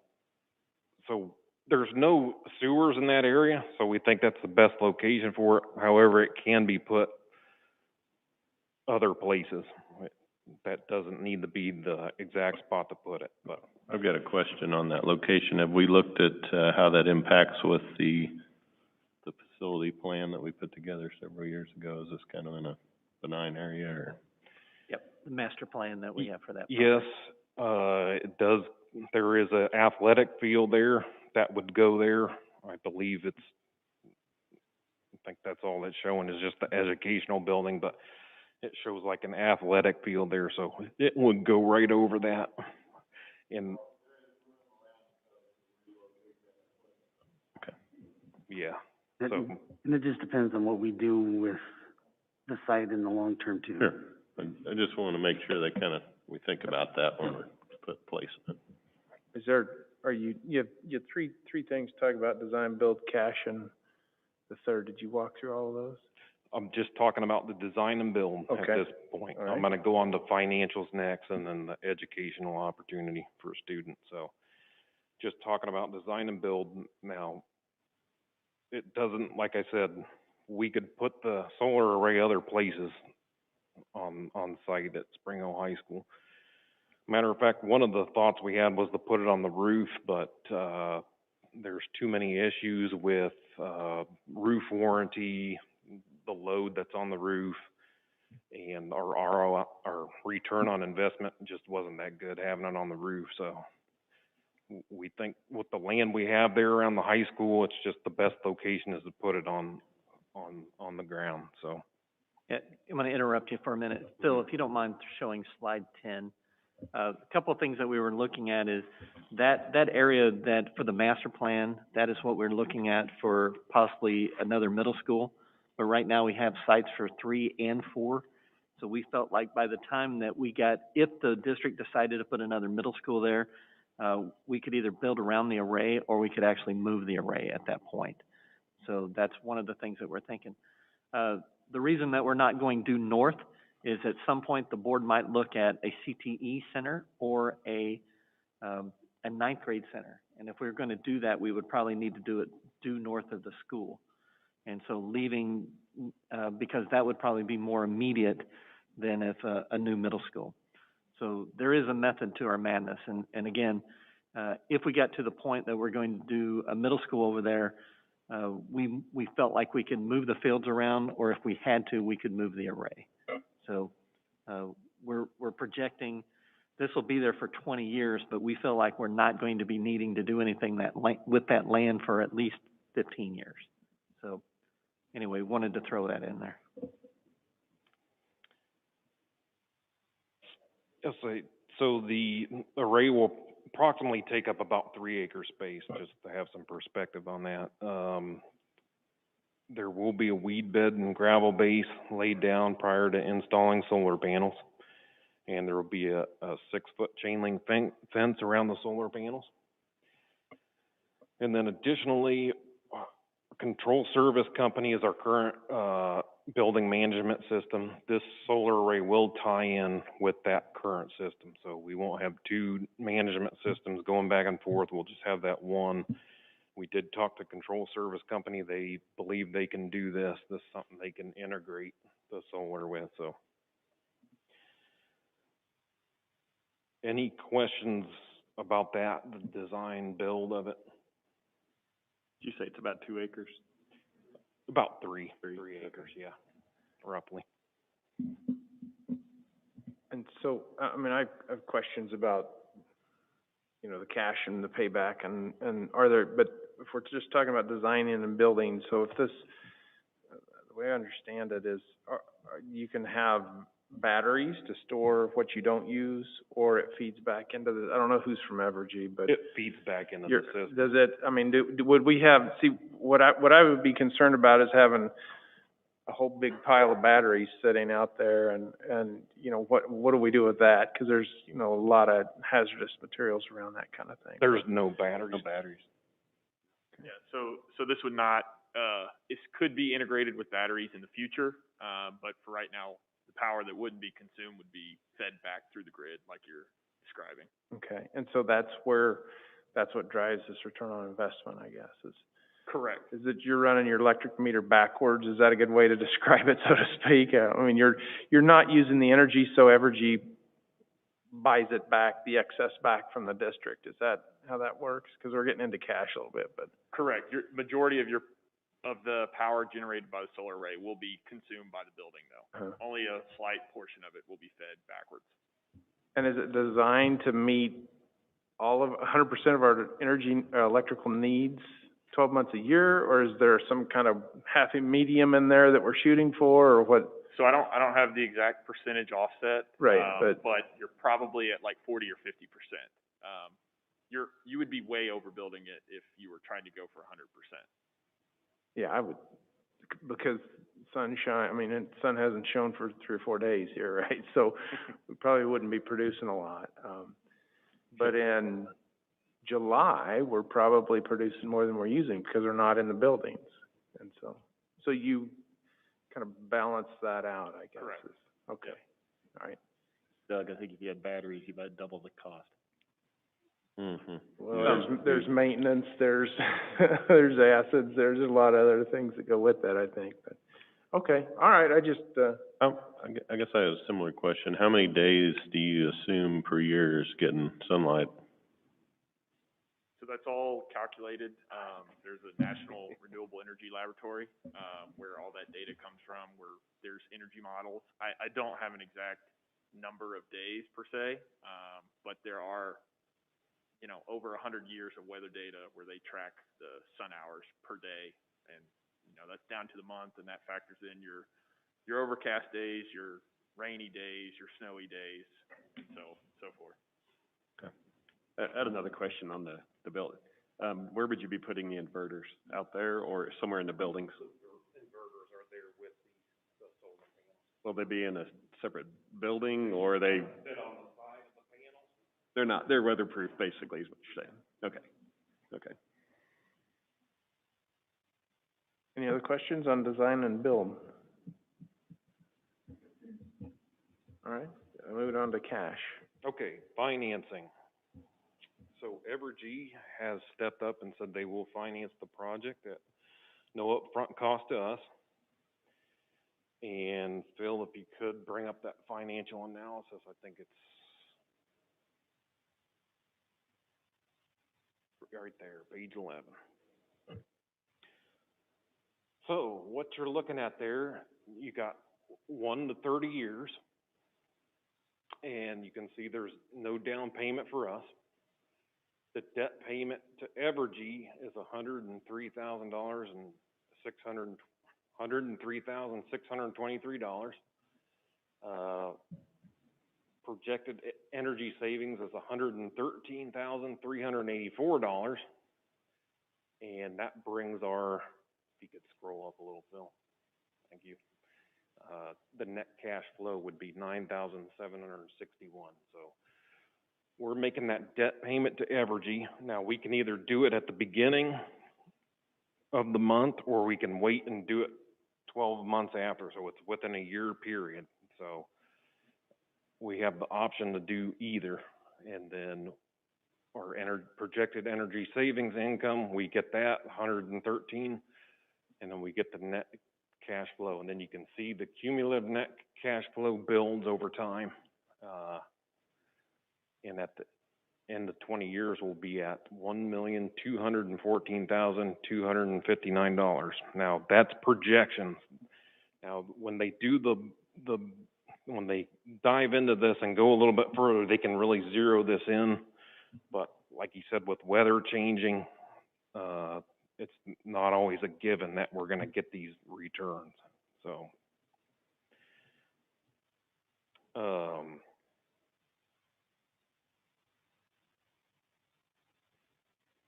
they do have guarantee savings of 85% or more, and that is on the energy savings income.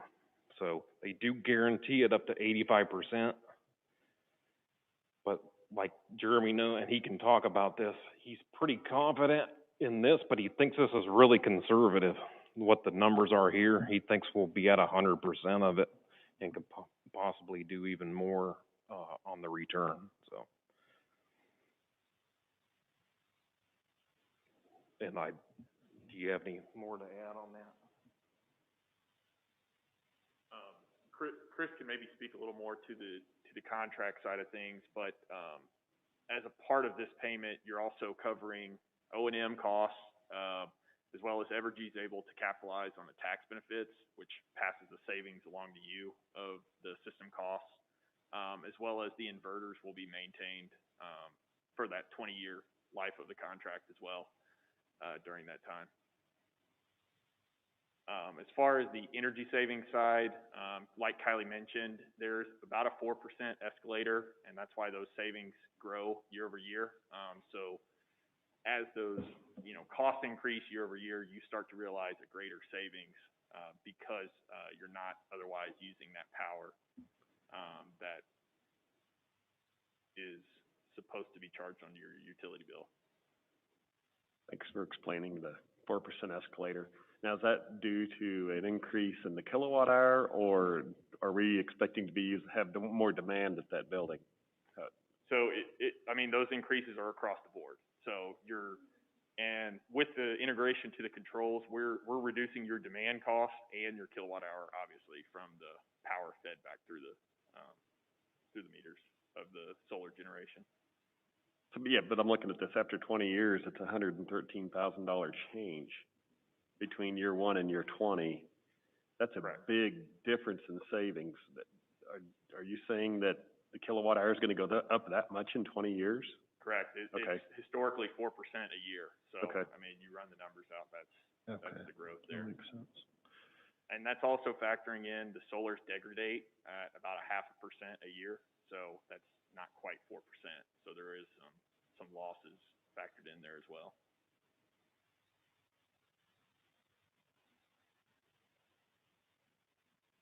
So I got a question.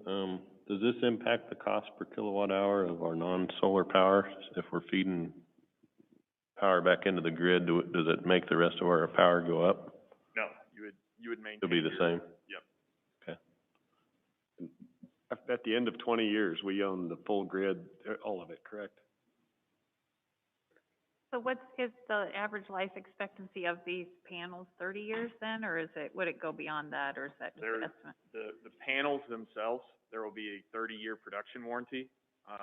The inverters are what you're going to have to swap out, and we will maintain them for the 20 years of the contract. I was looking for the average load, KW load on that building, and through the charts, I think it was there, but do you know what it is? So since it is an all-electric building, right now it's peaking out about 1.3 megawatts, and that's in February or March. Right. So usually it's the other way around on a regular facility where you have natural gas, where you're peaking out in the summertime. Right. So we're looking at reducing your demand, that 1.3, about 20-30% a month. So we're almost using double of what that array will Correct. add, what it Just would from be. power. I didn't realize it was all electric. I thought our highest peak would be in the summer. I forgot there was no gas in that building. You know, and after looking at the, you know, the payments I see for what the field house, I've talked about it several times, how we could spend $4,000 heating an empty building or whatever it is. Yeah, I didn't realize the peak was that high. That's good. So at the end of the 30 years, I know like on a wind farm, there's a huge, pretty substantial, disposal cost. What's the deal with these things? Yeah, so when you, With solar panels? map out your degradation of the 0.5%, you're still at about 75 to 80% effectiveness after those 30 years. So, I mean, they would still work just fine, just Okay. leaving them there. That was a key understanding for me, is that after 30 years, they don't produce zero electricity. Right. They're still producing 75 to 80% capacity compared to year one. Right, so. Is there a disposal, is it expensive to get rid of these, so once if we so decided, or say 40 years down the road, or? I wouldn't recommend it, but, I mean, is there a disposal cost? I mean, yes, there's a. Okay. I have several customers that have systems around the state. They are very fond of the Schneider inverters. And you see, these are Sunny, and I asked some of them today about them, and they said, yeah, they knew what they were, but they said they're more of a middle. They're not a higher end inverter. And you guys have anything to say about that? We really like the SMAs. They're really well for those larger systems. We're looking at like 100 kW per inverter, which just allows us to couple a lot of the panels together. I'm not familiar with the Schneider version of it, but Square D, basically, same company. gotcha. We have not used those, but we really like the SMAs because of their networking capabilities and like reporting to you guys or teachers or whoever would want to use those.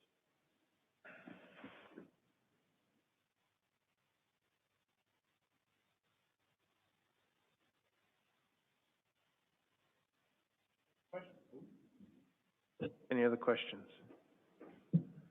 There was one other, I did talk to several people today about this, and one guy brought up something interesting. He said, a lot of schools are in a rush to change every light fixture in the building, make it all LED. If we do this, you can put that on the back burner and let these fixtures end their life. And Because there wouldn't be such a rush to do it. Right. And And that's then something still- else to think about. Still get the gain, Yes. after you've gotten the full use out of your current. And that is something we are doing. We are retrofitting LED lights throughout the district. It's not going as fast as I'd want it to, but we're doing it in-house, so it's taking a little bit of time, but we are making progress towards that. Okay. Okay, so the other portion of this is there's a solar service agreement, and that's from Evergy, and we're waiting for the updated version of that from Evergy to come, and so Greg Goheen and all of us can look over that, but I would like Chris Jackman to kind of talk about that solar service agreement. Sure. So under the solar service agreement, it basically, we cover everything, like was said earlier, so no upfront cost to the construction or build of the solar array. We maintain it through that 20-year life. So anything that goes wrong, if panel breaks, if an inverter goes out, we cover that in just part of this agreement. The SMAs also give a 20-year warranty, which will be taking effect as well. So if anything goes wrong, that is covered under the warranty. We'll cover that as well.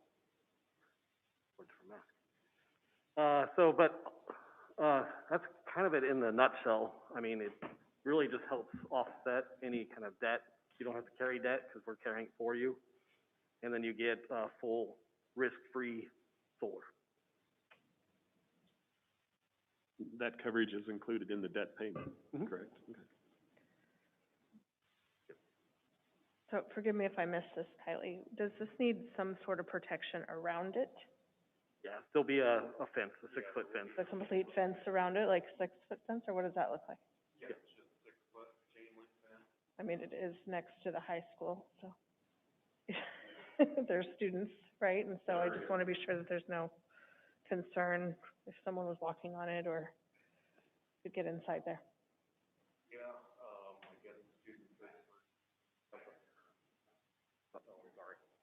Yes, I'm sure a student could, easily jump that fence, but it is pretty far off in the corner, and I don't know how many students go over there Right. in the corner of that, tree line, so Okay.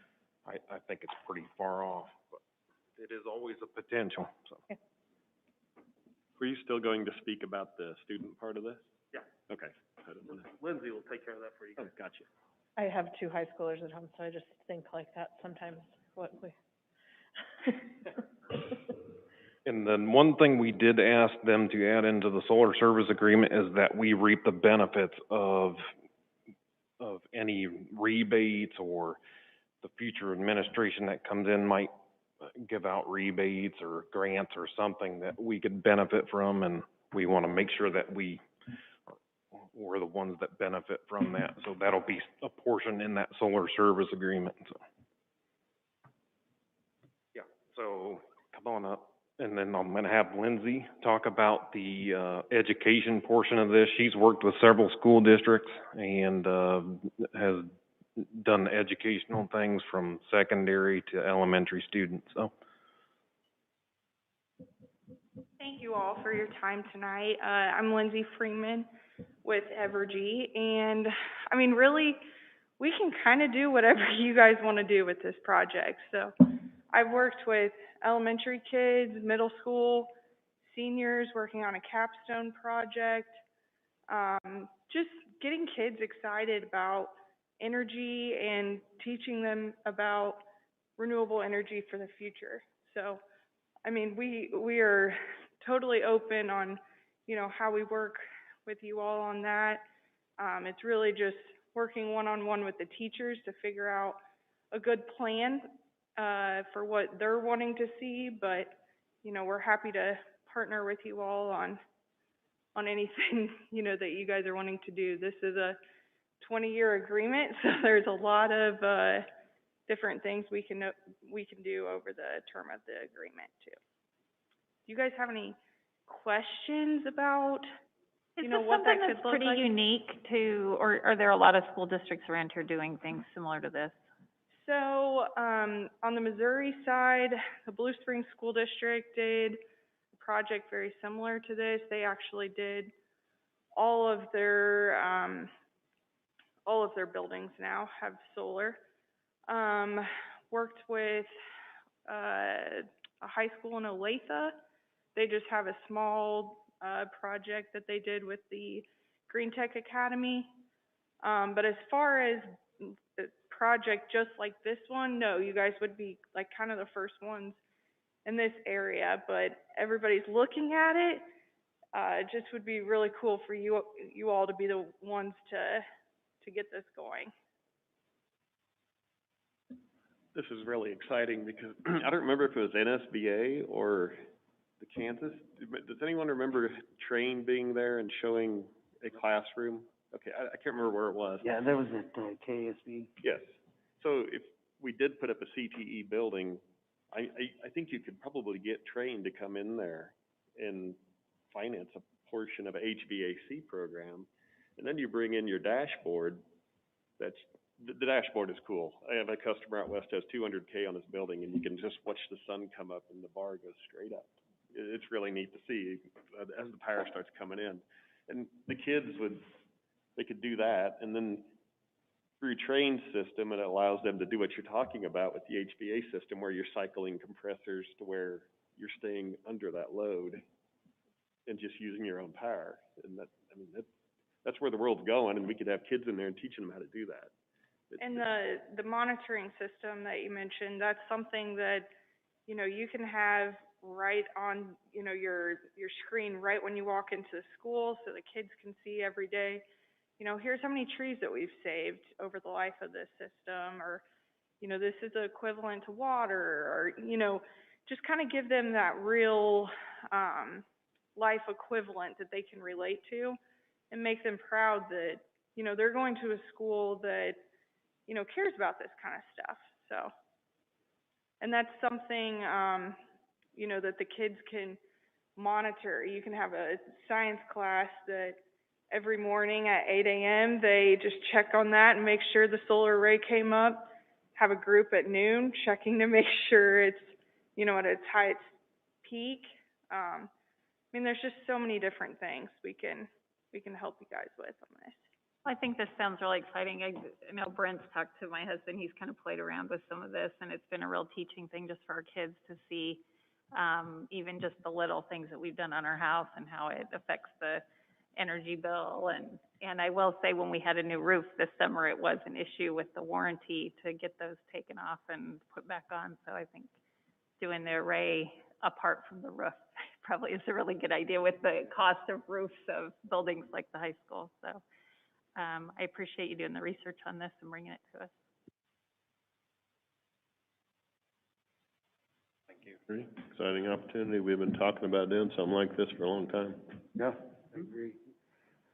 Any way we can bring in solar panels on, I mean, so I think this is a good kickstart into possibly bringing other solar panels and other projects and then other buildings if we can do it, or, you know, another good place might be the field between the elementary school and the ELA building, just because there's so much land there. Not that it'll be a lot, but it's still something that the city of Spring Hill can drive by and see, that we're actually trying to save money that way. Sure. So I still think that we can bring in some solar panels for carports at the service center if we ever get to that point, and we can use the sun that way, and maybe even charge our own electric vehicles in the future. I would be interested in seeing how this lays out on our couple different, site plans when it comes back. Different locations, or? Well, just how it I think we had 2 different plans or something, I think. Maybe just one. I think one of the challenges now is we can go through a bunch of different exercises, but one of the challenges is, you know, predicting what that's gonna look like, and, you know, do we need more fields, less field? I mean, I think there's just so many variables there.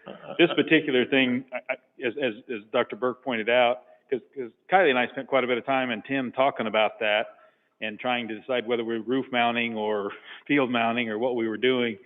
And that particular area, as he mentioned, is one of the only pieces of that property that's not sewerable without putting our own lift station in.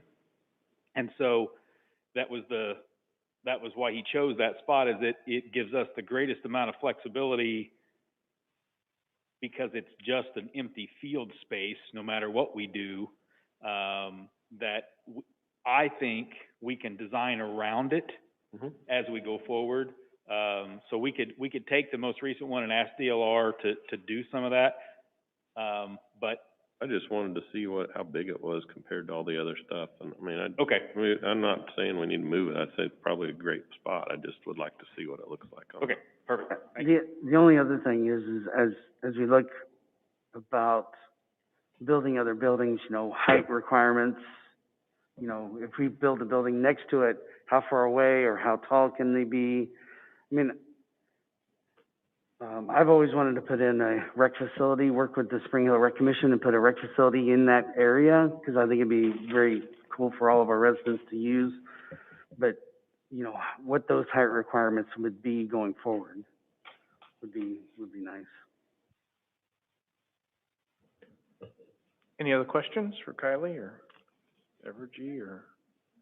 Great project. Thanks for coming.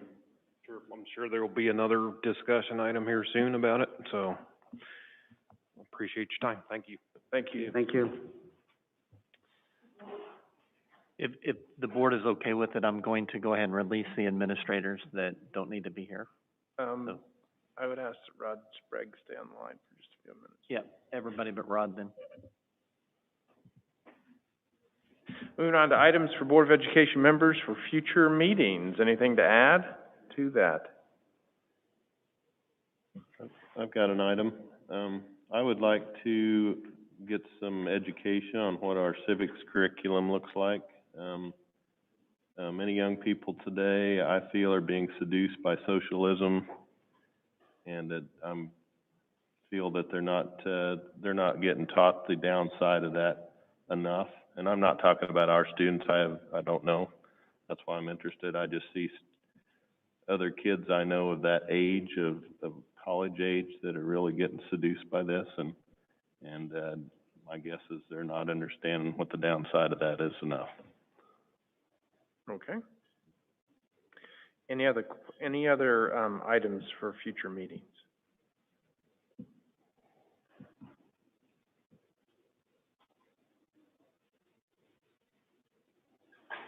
All right, moving on to board work calendar. Dr. Burke.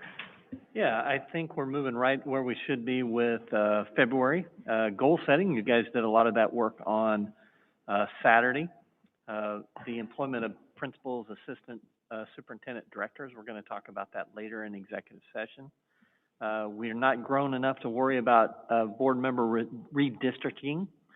We just talked about district fees, and the strategic plan review was on Saturday. So we're right where we should be for February. Okay. Very good. Moving on to committee reports, and this is why I asked that Mr. Sprague stay around. I'll go first, so that we can let Rod go.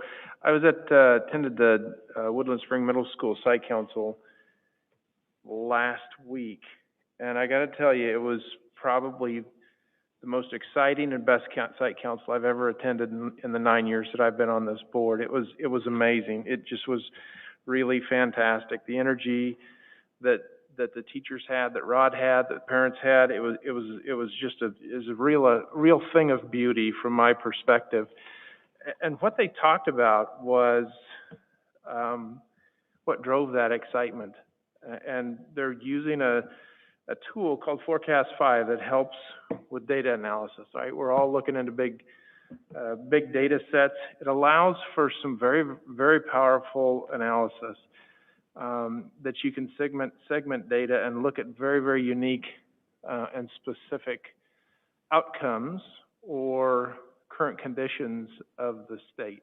Now, Rod, if I go sideways, make sure you interrupt me and get me back on track. Something that I thought was really exciting is that within Woodland Spring Middle School, 81% of the students are on some kind of an honor roll.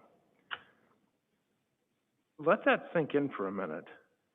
81% of the student population is on an honor roll of some kind.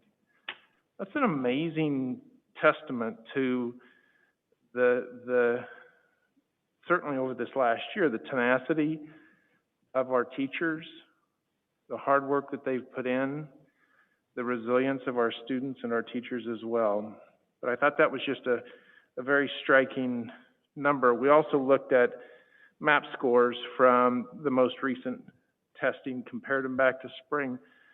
And one of the most exciting things about that is there's a comeback from the learning loss that people anticipated starting last spring. Well, they already, even when we were in remote, they see a bounce back, a comeback from that deficit. And again, it goes to a testament to the resilience of our students and just the hard work and dedication of our teachers and our staff to have that happen. It was such a watershed moment for me to hear how positive and how powerful the statements that could be made. They're based on the data. This is not someone's opinion or somebody's thought or somebody's emotion-based conclusion. It's about real data, and it's about what it's actually telling us. They also, a third point that we talked about, just hearing people talk about when we talked about the book hub in the library out there, that was a concept that was known, but they took that concept, knew they had challenges, and modified that concept so that there really wasn't a break in students being able to check books out. Very positive thing. The art teacher, Ms. Gazzano, talked about how she, when they're doing remote, she talked about how she introduced it and started her classes and how she would do things in a way that students would start to interact on their own. It was such a positive and great experience. She walked through some of it with us on the site council. So very, very positive things came out of that. And one of the things, probably one of the most important pieces of information that came out of that is we've been talking about multi-tiered system of support.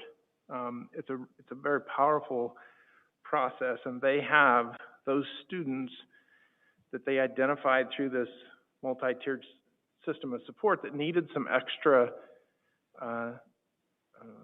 support. The gains that the majority of them, I think they had 15 students and 9 of them made very significant gains. It's a pretty exciting thing given the circumstances that we were in. That, remember, this all happened when we were in remote. And so for me personally, it was such a powerful statement to the dedication of our teachers, the dedication of our staff, and the dedication of our administration, and how they work with our students to ensure the best education they can get. Now, Rod, if I've gone sideways on anything, here's your chance to straighten.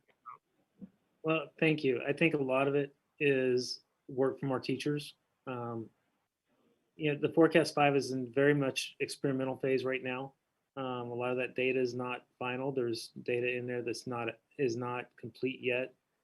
But we're starting to look at it and train our staff and train ourselves how we can use that data as we go through.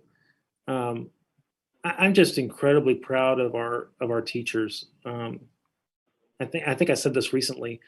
Data is kind of like a weight loss journey in a way. When you start losing weight, because I'm going through that process right now, the first thing they tell you is you need to start looking at the scale every day. And in the beginning, it's painful. It hurts. You don't like what you see. But as you do it every day and you're doing it, every single day you're looking at data, what are we seeing? It begins to feel better.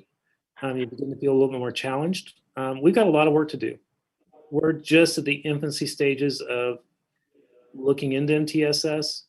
We're doing interventions, we're putting things in place, but I can't wait to see what happens once we get a full system in place. But our staff, they work so hard. Jolene Rutledge, Amy Berman, all of our teachers, our language arts teachers. I know that, I do want to recognize Angie Tower, who couldn't be in the meeting because she was coaching at that time, but she's done an incredible amount of work with the language arts piece. And I just can't be any more proud of the work that they've done. And as a principal, it's kind of humbling to sit back and do that. And what I love is that they constantly want to talk about data. They constantly they're starting to get to the point where they want to talk about what are we seeing. I was walking down the hall today and a couple of my teachers grabbed me with Jolene and they were like, hey, we want to go over the Dibbles data with you after the second round of MAT testing and talk to you about this. So we've got a lot to learn. We have a lot of work to go, but I'm really proud of the work that we've done to this point. And we are seeing some incredible things happen with our students, even with remote learning that was taking place. The thing that I was most excited about is the students that we flagged in the fall that needed some more intervention support, and looking at the gains that they made. Every student made gains, but 9 out of the 15 students showed significant gains. We're talking, in some cases, a year's worth of growth in a short amount of time. So I'm excited to see what happens for the future. I think it's going to be phenomenal to watch as it grows. So Doug, thank you. It meant a lot to hear that. So thank you. Well, and I would just say, just to sum all of that up, the sense I got, and just an overwhelming sense that I got, was this absolute passionate pursuit of excellence that the students had, that they learned from teachers and staff and administration. And so that's, I mean, that comes from that collaboration that you had. And so, you know, focusing on that, on excellence is really what I got out of it. And I Yes. appreciate that. Thank you. So that, and you can, I kept you late because I wanted to make sure I was accurate in all my statements. So that was Woodland Spring Middle School Site Council. Very, very exciting. Other committee reports. I haven't really attended any committees, but I did just want to say I was not really looking forward to the retreat because it's just been so intense the last few weeks, but I left there feeling really great about just the effort that we all made to look at the future of the district, and it was just a really great experience to collaborate with everybody, so thank you. Agreed. I have a couple things. First, I will be attending the Spring Hill Rep Commission on Wednesday. And then also just wanted to thank Dr. Burke for recommending and handing off the library board position. I did talk to Commissioner O'Hara, and I'll be sitting on the Johnson County Library Board now. So I appreciate that. That's something very important to me too, to really support, especially our Spring Hill Library, and help continue on the work that you've been doing for that. So I'm honored to do that.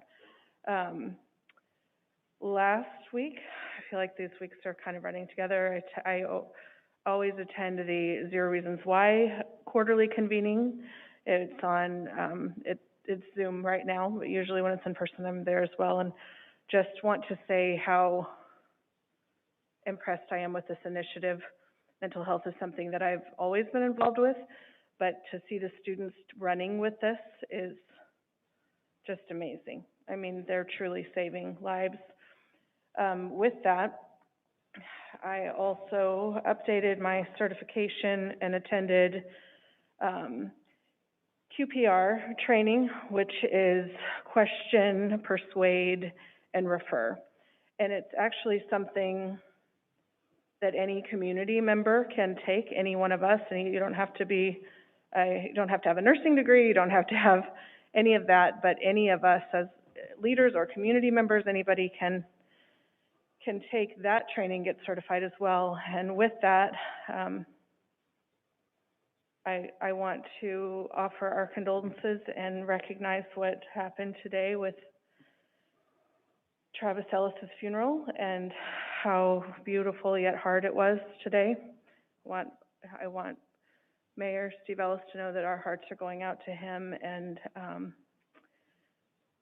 I talked with him a lot today, and most importantly, we're doing so many evaluations right now. And when things like this happen, I think we all start to question, what could we do, or what could I have said, or what all of us ask. But one of the things that he asked me about was, what could we do in the community, and maybe even with the school district, and I had just updated the certification. And so I did enroll to become kind of a train the trainer, or if you will, for our community. And I've talked with multiple people. I was wanting to talk with Dr. Burke about it after this tonight as well. The city wants to partner with this to offer this. The chamber, I talked to Sharon, the chamber wants to partner with this. Johnson County Mental Health Center wants to partner with us with this. Zero Reasons Why, the Bean, Tyler Graves at the Bean, he really wants to partner with this as well. And then one of the high school counselors reached out to me today too and said, I saw what you're doing. Can we all do this together? And I think that's an absolutely yes. I think we can form a community coalition. I hear students talking about things like they still need more. What do we do? What are we doing for mental health? And I think the hard part is that most people don't know what to do. So this QPR training could be a first step. And so I've enrolled in that class and will become a certified trainer in that as well, to hopefully do whatever I can to continue to educate our community and offer certifications. It's truly just learning what to say and what not to say. It's talking openly about suicide, and the first thing they teach you in there is that we have to talk about it, that all the research shows that just talking about it doesn't ever plant seeds. That's not even a possibility. And I think that that's one myth that's out there a lot, that we talked a lot about that in the class again. And I think that's valuable to say publicly, that we have to be talking about it. And then also that it doesn't have to be a certified person, as far as somebody who's certified in mental health or counseling or has a degree or a nursing degree. Every single one of us can help each other. So this is for a community initiative to train people, just to give them the right words or to know what to look for, and then what to do. If someone were to come to you, what would you do? Or where would you go? What would you say? So that maybe would be a board list, but it's also a committee or what we've attended. So I hope this was the appropriate place, but I look forward to doing whatever we can to continue to decrease stigma, increase awareness, and reduce the risks in our schools and our community. Okay, good. Any other committee reports? Oh, I guess I could mention that KSB had a delegate assembly mid-month to finalize the KSB legislative agenda that's being put into place, and our advocacy staff is talking to legislators about those things going forward through the session, which could be wrapped up early. It sounds like they just want to wrap up early just so they can get rid of or get out of the possibility of COVID. So they're working really diligently on getting those items met for our school district needs, statewide. The other thing that I wanted to mention, I don't think I've mentioned this before, but we actually have in the state of Kansas a member that's on the board of NSBA. It's Frank Henderson. He's in Seaman School District. He's been board president and vice president over the last, I think he's gone on 20 years. But he's right now the secretary treasurer, and in 2 years he will be president of NSBA, our national association. So we'll have a Kansas board member as president, which is going to be good for us. And NSBA has a new executive director. The previous one just retired, so things are changing there. They're refocusing on their mission, and their mission is to support state associations, which is that in the past there's been some conflict on what they do versus what the state associations do, and there have actually been, I think, 2, maybe 3 state associations have dropped their NSBA association with, so there could be more. There's been talk of other associations dropping their affiliation with NSBA just because of those reasons. They don't have their, that there's that competition. So that'll be interesting to watch going forward. And then NSBA conference is online. I think we have maybe a plan that we could put into place of possibly watching it together, but certain sessions together. But so I'll work with Dr. Burke on that. Okay, when is it? Beginning of April. I'm trying to remember. Exactly. Yeah. I'll get the date. Spring, I know. All right, any other committees? Moving on to superintendent report. Yeah, I actually got a few things. So, yeah, Ally, that sounds great. Getting Johnson County Mental Health and our counselors and social workers involved, and I think that's a great plan. So Hoping maybe you and I could schedule some time in the next couple of days, just kind of talk through the plan with you. that sounds good. Thank you. Nels, clarification, you talked about the civics curriculum, so you'll come to the next board meeting and that'll be your informal so that we can ask you specific? Yeah, I can do that. Okay. I can do that. So Candy, can you put that on there? This will be an informal discussion, and we'll put Nels on there for the next meeting. And that way I can make sure I have principals there ready to ask questions.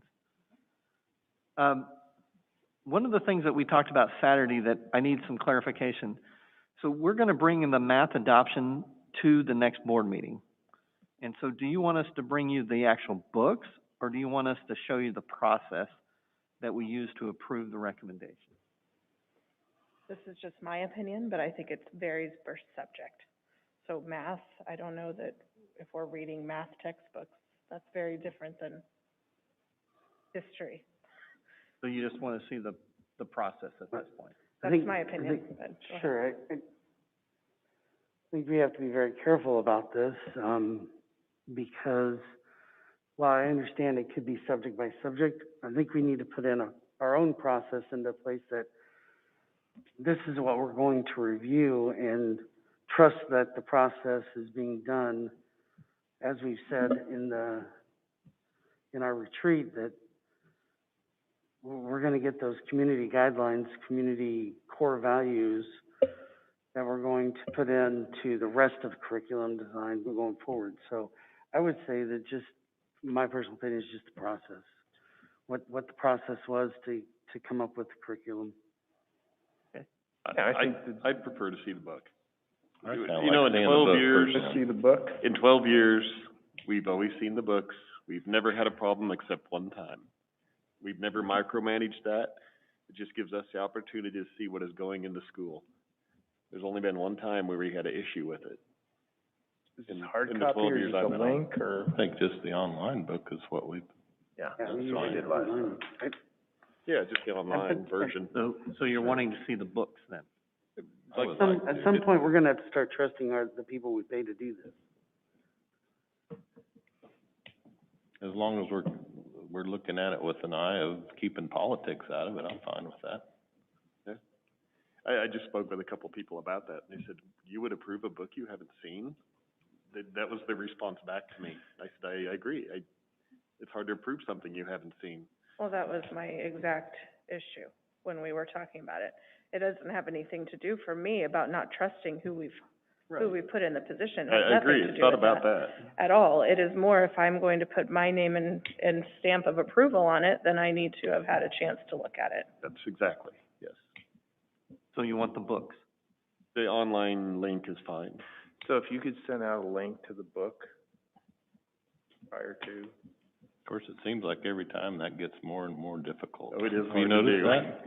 I mean, tricky. you got like go through 3 different things and you gotta get it exactly, I mean, it's a deal. I don't think you just have a link and there you go, but. Okay. This one is a little strange for me, and so I really need some advice on this one. So Johnson County Topsoil has an application for land.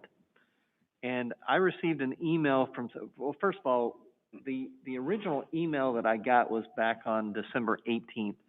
And to be honest, it went into my trash because it did not look like what I normally get when there's any kind of application for land.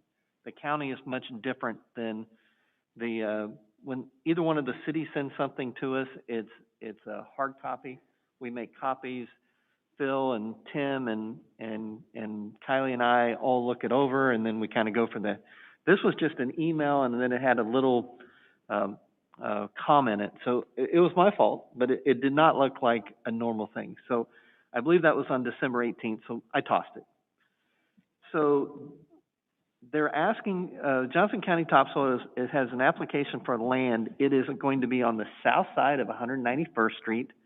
It's just east of Woodland Road, and it's west of Middle School number 3. Did I say that right? Right, there's a property in between it. So we have a group of parents that have asked us to write a letter against this application. Now, this is kind of a sticky wicket. I talked to Dr. Gehring. I asked him in the 20 some odd years that he had been here, did he ever write a letter against an application? And he said no. I talked to some other superintendents and asked if the superintendent had written letters against applications. Other than maybe an adult type entertainment, I was told no. I talked to Phil about this, and it's one of those things that I just want to make, I need some advice from the board, because is this something that the board wants us to do? Is there concern the traffic Is The- that the main concern, like truck traffic? According to Diane Wickland, she summarized the public issues as noise, dust, and traffic on 191st Street. Those were the three things that were summarized. My understanding is that they were addressing it, the Johnson County Topsoil was addressing those three issues. So there was not going to be an access on 191st Street, and then, Phil, what are the other two right off the top of your head? Yeah, so they were, the access, they're going to go north on Woodland or west on 191st. They're not gonna go east. That's kind of the general statement that was in their last updated application. There is mitigation requirements in the conditional use permit to put water down anytime the dust becomes an issue on the site. And then, the noise, they were changing how far off of the edges that they were actually performing the activity, just to provide a little more setback. It's a 400-foot Yeah. setback on 191st Street. Is this the exact same thing they were doing in front of Timber Sage at some point, where they scrape the top layer, pulverize it? Yeah. Nobody seemed to mind when it was right there in front of Timber Sage. I could see it being a problem if it was right south of our building or something, and, Yeah, there's definitely gonna be some dust, but, I guess the, that's west. I guess the thing I just want to be careful, and I'm asking for advice, is this something that the board wants the school district to get involved with? Because I remember a few years ago, there was a citizen that came in, and Nels, this may have been way back, and you and Eric would have been the only one, but there was a citizen that came in and wanted the school district to fight the annexation of Overland Park into the school district. And there was some discussions back and forth about, is that the responsibility of our entities? So again, something like this, I understand parents not wanting this, but at the same time, is this the purview of the school district? Is this something that you want me to get involved with? In my opinion, I think it only should be if we have a concern that's gonna impact our buildings. I mean, that's where I would think we would get involved, but if it's just a parent asking us to do something, and that's not impacting It's a parent us. group, it's not just a parent, so, I'm mean, I'm just trying to be, forthright with what's been asked of us. Yeah, I would agree with Nels. If it is directly adjacent to our own property, then, I think we would have an obligation to at least make a comment on whether we support or don't support what they're doing. I will say that, I spent some time on the South Central Johnson County Zoning Board. And we received probably, I did it for like 6 years. And we received, I think, 3 applications during that time for just this type of thing. It was always noise, dust, and traffic. And every topsoil company, in fact, there was one by where you live, not, Just west of where I live. right, that, they thought dust would be an issue, and I don't think it's ever been an issue there. I mean, they use the water to get, knock down dust, they use the gravel road to get out. I understand the concern, but I don't think there really is that much of a concern, just based on the experience that I've had, especially that if they're gonna force them to use Woodland, a gravel road, that's gonna create dust in itself right there, that may or may not hit other, properties as they leave. So it's just, and, they even had to put water down on the gravel roads just so there wouldn't be dust on the gravel road. So I'm sure that there's gonna be that stipulation in place as well. I don't think this is a position for the board to take, like I said, unless it was directly adjacent to our property. Unless I'm misunderstanding, I think you're just an overarching asking if this is something like this we even want to be involved in. Yes. Not necessarily this particular project, but do we want to get involved in anything like this that's not connected to our buildings or our property? Like I said, I talked to Dr. Gehring, he said he had never been asked to be involved, and, it was something kind of new. I think that things like this come up, and, one of the things that makes local governments work well together and jurisdictions work well together is when we know our role and what lane to stay in, and I would caution stepping over those roles. I appreciate it. It was some advice, and like I said, it's something that in the 6 years as superintendent, but 6 years prior to that, that I'd never seen. So, last but not least, the Spring Hill Elementary School, our heating system had some issues today. And, I think Brad kind of hit it, but Bob Moss and I believe Kylie were on that like at between 3 and 4 a.m. And so we actually had them in there working. The type of system that we have in those two buildings is probably not, probably the most conducive systems for winter. And it's something that we're going to have to look in the future. But as of right now, we felt like we were able to get it up running. It was running for a while, and then we had a part that broke.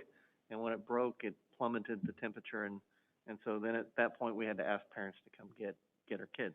I'm just kind of informing you that that's kind of what happened today. We believe that we have it fixed. We believe the temperature is going up. But when you have a whole area that is cold, it may take a little bit longer to get warm. So just wanted to make sure the board was aware of what happened today. And again, we're watching for the safety of our kids. The other thing is just publicly, we do have access to coats. You know, there's some parents that contacted us that were worried about kids that don't have coats. And I can tell you our counselors, I believe at all the elementary schools have access to coats for kids that if kids don't have anything. I know that Tim Meek's group, the pantry, even though they do food, they've had access to clothes and some other things as well. So we don't want anybody to go cold. And if they know of a child that doesn't have a coat, we certainly want them to get hold of the school counselors, and we can figure out a way to get them something warm to wear. So with that, that is the end of my superintendent's report. We do have a need for a couple executive sessions. Real quick, the NSBA, they're, instead of calling it the annual conference exposition, they're calling it the online experience.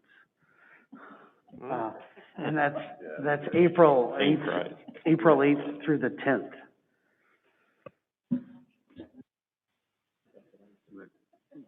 We don't have to spend money on a hotel or flight, I guess. All right, we do need an executive session. 30 minutes? 15? Okay. Mr. President, I move that the board recess into executive session for the purpose of discussing personnel matters of non-elected personnel to protect the privacy interests of an identifiable individual or individuals under COMA. Those to be in session include the Board of Education members, Superintendent of Schools, Assistant Superintendent of Schools, Human Resources Director, and others as requested. The executive session to begin at 9:55 p.m. and return at this place no later than 10:10 p.m.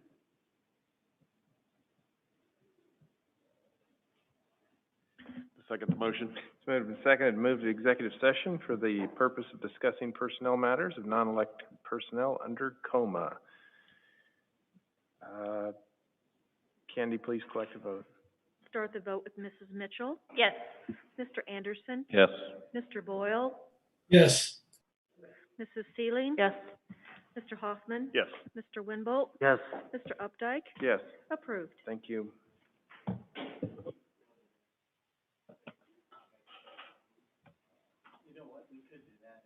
I think that would be What? conducive. You want us to leave? You want me to go in the cold?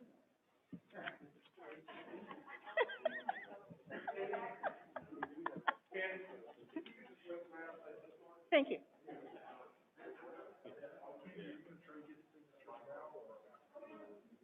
Got a lot of time.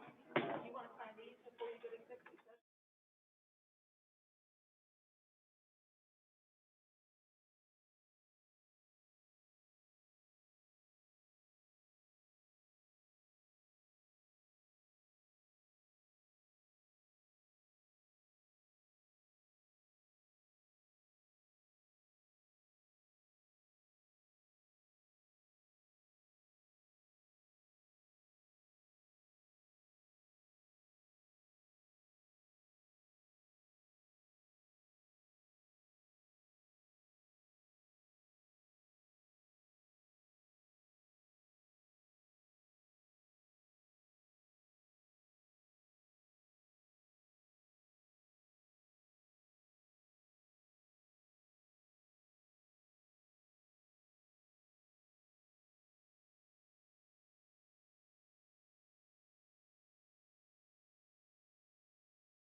Back in session, we do have an action item. Mr. President, I move that we extend the contracts of the Assistant Superintendent, all directors, and all principals and assistant principals, for the 2021-2022 school year. Second. It's moved and seconded to continue employment of assistant superintendent, principals, and directors for. Is that correct on the years? Is that correct on the years, Dr. Burke? Extending it a year. Right, he didn't say that. Extended a year to, You wanna say extend a year, 'cause they already got the contract through next year. Oh, Just extend extend a year after that. So we need to extend it An additional 1 year. year. Okay. I see. Yep. I Extend still 1 year. second the motion. Did we get a second on that, Mitchell? Okay. it's moved and seconded to extend employment of assistant superintendent, principals, and directors for an additional year. Any discussion or conversation around that?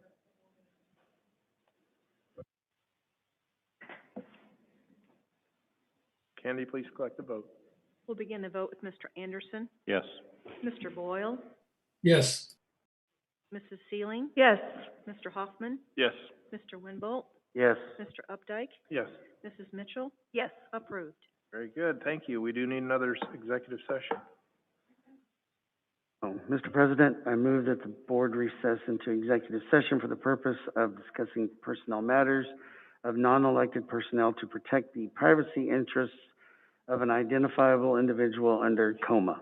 Those to be in session include the Board of Education members, Superintendent of Schools, Assistant Superintendent of Schools, Director of Human Resources, and others as requested.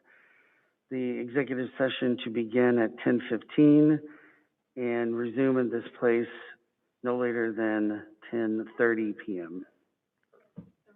Yeah. 10:30.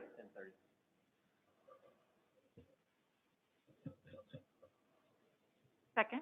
Moved and seconded to move to executive session for the purpose of discussing personnel matters of non-elected personnel under coma. Candy, please collect the vote. We'll start the vote with Mr. Boyle, Yes. Mrs. Sealing, Yes. Mr. Hoffman, Yes. Mr. Winbolt, Yes. Mr. Updike, Yes. Mrs. Mitchell, Yes. Mr. Anderson, Yes. approved.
cost for film.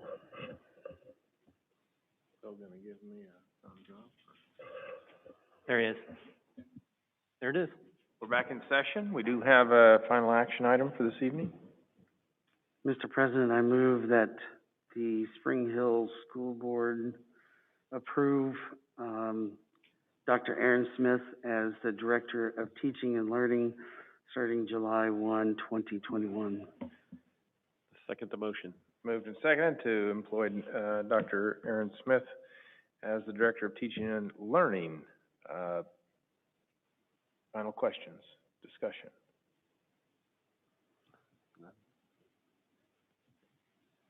Candy, please collect the vote. We'll start with Mrs. Sealing, Yes. Mr. Hoffman, Yes. Mr. Winbolt, Yes. Mr. Updike, Yes. Mrs. Mitchell, Yes.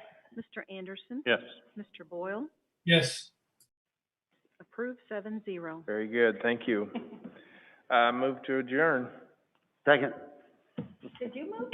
Yep, he did. Our next agenda item is adjourn. All right. All Move in to favor? adjourn. Legal. All those in favor? Aye. Oh, Well, I don't know Thank what you, we're, everyone. Adjourned at 10:33. I still don't know what we do for 2 more hours. What?